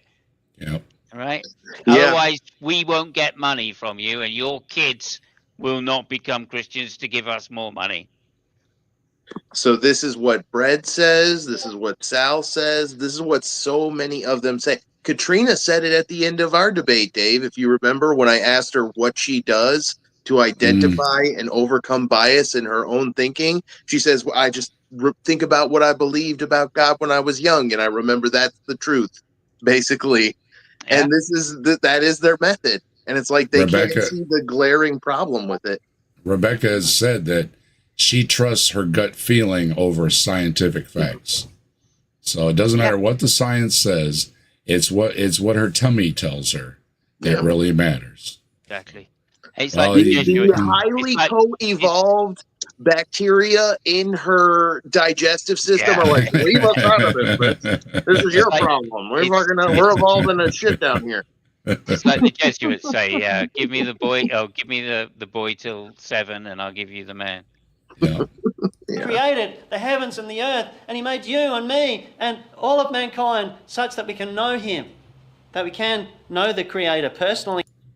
And that there too, you don't know anybody personally. That is such nonsense. It's like, oh, I read the Bible. I know God personally. It's like, well, if you read the Bible, it says you cannot know the mind of God. So right there, every time they say that, I know him personally. It's like, no, you can't know the mind of God. You cannot know if it's good, bad, indifferent, or anything. You cannot know. Just like you cannot know when the end will come. It says over and over in that book that you cannot know these things. You cannot, there's something about how, this is when I need Scott. There's something about how you discern the word of God or something like that, right? In other words, it's like it's all open to interpretation as well. So no matter how you go at it, the Bible is just a terrible source for anything, or it's a great source for everything, because you can about find, any direction, up, down, sideways, backwards, forwards, good, bad, by just flipping a few pages. Hello, Wes. How you doing? I just put the ad up for tomorrow's show. Your ears must have been tingling. Again, I'll be on Skeptic Haven tomorrow. Link in the description, and everybody come by there tomorrow, and we'll see you then. One of the people I debate on a less than regular basis, thank you, says the Bible interprets itself. And I just think that is a perfect example of unfalsifiability right there. Yeah, we can go kind of long, Wes. You're probably better off hitting, like double speed and watching it from the That's a beginning. very ironic statement for them to make, because I have heard a similar thing from a Catholic theologian that I studied the Bible with, and his point wasn't that means that the Bible is concrete. It was the exact opposite. He pointed to the fact that the Genesis story in the Bible starts with two different narratives that are impossible to assimilate as a single thing, as an example of the Bible telling you editorially, hey, we're just putting stories out here. This is just what we think. We're so uncertain, we could only narrow this down to two models here, Well, kind of, yeah. I mean, I think the theory on that is one is Israelite myth, and the other is Judean myth. And make sure, if you're not subscribed over at Skeptic Haven, you follow the link. There it is in the chat. It's in the description. I put as well, Austin's in the description. Brainless, Mike and Scott, Simos, everybody's links are in the description. And with that, why don't we say goodnight and start with Austin. What do you got coming up? You just tell folks about your channel, whatever. The floor is yours. Go ahead. So I just got off of school for like 2 or 3 weeks. So some of the things I've had on the back burner, I'm going to actually do now. I want to finish up my all the evidence of evolution video. I've got 7 more topics to finish talking about on that. A lot of them have already been somewhat covered in the first video, but we're going to finish it up just to be thorough. And then I've got the first episode of Dicey Biology, a new series I'm starting where I'm going to be talking about the real life biology and science of fantasy and fictional animals. Not quite the same thing you do, Scott, but maybe we can do, Dave, but maybe we could do an episode on Bigfoot. I'd be down for that. I think that would be fun. Anytime, man. Anytime. And then I've started another thing I'm doing. I'm deep diving into taxonomy, and I'm assembling a list of species names. I haven't entirely decided what I'm going to do with it yet. I know I'm going to organize it. I'm going to analyze it. And just generally, next, I've got another semester of classes coming up in chemistry and statistics, and I'll be happy to share stuff as I'm learning in that with the community. Yeah, just those things mainly. Yeah. Oops. And Sumami says, it's always Bigfoot, never little. All foots are welcome. Yeah. How you doing, Sumami? Good to see you. And next, Simos, why don't you tell us about yourself and what you got going on? Sure, well, you know, everybody knows me, so I don't need to tell me about myself. But I will just say, of course, Monday night, 9 o'clock UK time, which is going to be about 4 o'clock, I think. 4 o'clock EST. I've got a Formula One show with Fabio, which this week is on the Hungarian Grand Prix, which will be tomorrow, but Monday we'll do the show. Thursday, of course, I've got the State of the Onion, which is like philosophical topics in general, and that's at 5 o'clock EST. And then I'm also doing some stuff with Chris Mouty on his channel about the pseudoscience of eugenics and the history of that. We've just done a piece on Galton, and we're going to be moving on to Pierce and a few other people, and how the kind of abuse of pseudoscience is re-emerging in the far right. That sounds super interesting. And Mike, Chris Mouty's channel. So yep. if you're not subbed to him, I'm sure the link will be somewhere. Yep, I'm subscribed there. If Tilting doesn't beat me to it. Yeah, Tilting. It's political something going, political pseudoscience or something. Channel name. Yeah. And Mike, other than chromosome 2. Yeah. What you see on the screen is what I'm doing. Like a lot of creationists and evolutionists like to talk about these things and state a few facts. But what I like to do is dig down and actually look at the data. And I'm going to be doing that with Dr. Dan for on August 13th. And then I'm hoping to do some follow-up stuff.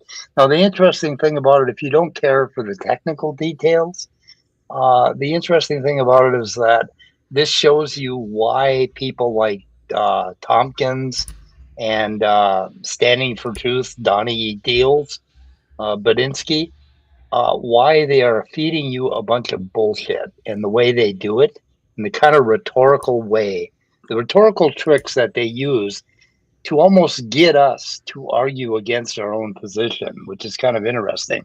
But we'll be digging into all of that stuff. And Jay Dyer is also on my radar. He is such an idiot. I'm going to go after him a little bit. And as always, subscribe to my channel because I'm going to be dead soon. So anyway, that's my sales pitch. I'm looking for that channel. It's in the basics for anybody who doesn't know while you're looking for that, Dave. The second chromosomal fusion is some very powerful genetic evidence for evolution. A lot of apes used to have 2 more chromosomes than humans do, and now we have a lesser number of chromosomes because some of those chromosomes fused, and you can track that by looking at the telomeres. There are actually telomere markers inside the human second chromosome that there shouldn't be there unless it used to be 2 chromosomes that fused together. So that's what we're talking about when we talk about the second chromosomal fusion. It's very famously spoken of a lot by Ken Miller, who is a theist, but an evolutionary biologist who obviously accepts evolutionary theory and also believes in God. So, of course, creationists lie and say, oh, this is an evolutionistic lie to, promote Satan and all that crazy stuff. But no, it's just a really powerful piece of genetic evidence inside of our genome. Native wants to know, who's that dude in the upper right? I think that's you, Austin. That's me. That's Austin Sims. That's Austin Sims, and link is in the description. I got, There you go. I got some And pictures here. in private chat for you there, Austin. Yes, this is exactly the picture I was talking about the other day, Mike. Yeah. Yep. So the one on the left is what I created, and the one on the right is what Tompkins created. And of course, he's lying because he drew these lines here, and he is completely lying about the actual how these things actually match up, which you can see on the left. And I took that out of the same paper that he sourced, and I just flipped them on their side and added a whole bunch of notation. But anyway, that's the stuff that I'm working on, and I'm working so hard that I can barely breathe each day. That little graph you just gave me, Mike, was the perfect amuse-bouche, and now I'm starving and I need more. I can't wait. Yep. I'll learn a little bit about bioinformatics while we're at it, about how to use the UCSC and the NCBI gene tables. And, I can only get so erect, Mike. Oh no! Okay, We're not talking, and we're I'm not backing talking, away from and my we're monitor. we are not talking microevolution here. No microevolution. No. All right. And don't forget, again, tomorrow I'm on Skeptic Haven with Neil, the 604 Atheist. That's at, pretty sure it's at 8 Eastern. So stop in over there. Hope to see everybody. Of course, I do the Night Watch during the week. We're here every Saturday for Saturday Night at the Atheist. And you never know. I mean, I might be talking to Austin about some Bigfoot. We'll go Simos there. You never know what kind of great discussions he's going to have going on over at the State of the Onion. And Mike, you never know. Make sure you're subscribed with a bell, because I'll get a text that says, you want to stream? Because Mike came across some. So Mike's just like that. So watch for that, and make sure you hit everybody with a subscribe with a bell so you know when we go on. Usually the Night Watch I do during the week. I've been trying to do it on Tuesdays. So we're going to try and make it Tuesdays. And I look over shorts on the Night Watch, because there's so many shorts, and it takes a lot of effort to make a response video to a short that might be 20 seconds long. So I just put them all together and cover them on the Night Watch. And then I can get through a dozen of them if I'm lucky. And we have a good time looking at them. We got the you gatos. Got one too. got the gatos on the screen. And hey, Native Atheist, wrapping things up with some green.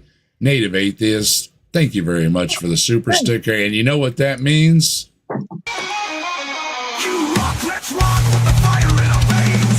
Rock on to the sky, till the thunder and rain. All hail Bigfoot, the legend, the king. He walks among shadows, the wild spirits sing.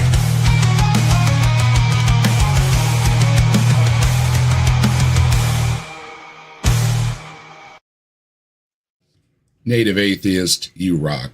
Thanks for supporting the channel. And yeah, Wes, it should be a good time. I always like hanging out with Neil. Drop by over there. Thank you again, Native Atheist. Appreciate it very much. And everybody in the chat, Tilting Windmill, as always, thank you. Oceanus, Wes has been in here. Vic's been in here. We got 20 people, only 4 likes. We still got 20 some people watching. Yeah, very nice. We had got like some 40 subscribers. Let me see. But the like button must be broke, because you only got 4 likes, though. I got 4 It's likes. actually- What? actually, it's 34 likes, actually. My Oh, YouTube- really? Okay, mine YouTube hasn't Oh. updated. page. Yeah, it Mine looks hasn't like updated. Looks like I picked up a couple subscribers. Awesome. So you know what? Just one more time. Thanks to you. Thanks to all the new subscribers. I mean, what else can I say? But You rock, let's rock with the fire in our veins. Rock on till the skies, till the thunder and rain. All hail Bigfoot, the legend, the king. He walks among shadows, the wild spirits sing.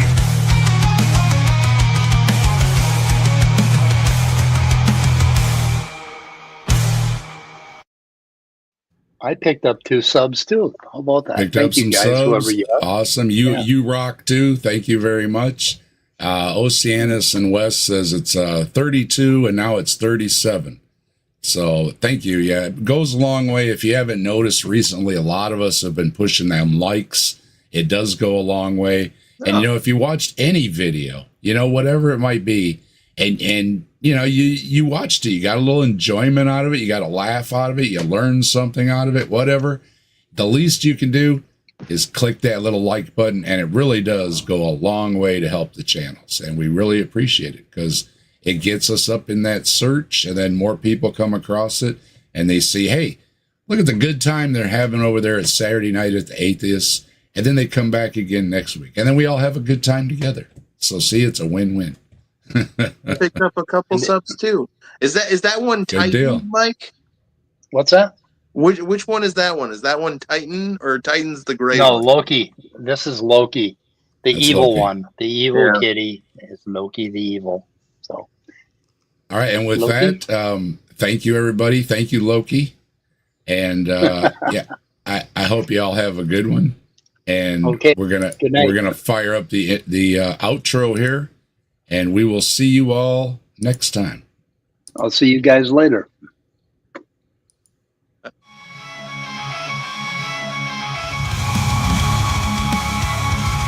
I know they gather round, whispers float without a sound. History speaks in tales of lore, knocking at the captive dash's door. Oh, legends live within these walls, silent echoes in the halls, books and stories on the floor, knocking at the captive dash's door. Active desk, hold our dreams, where reality and no myth seems. In conversations, quiet flow, the mysteries untold will know.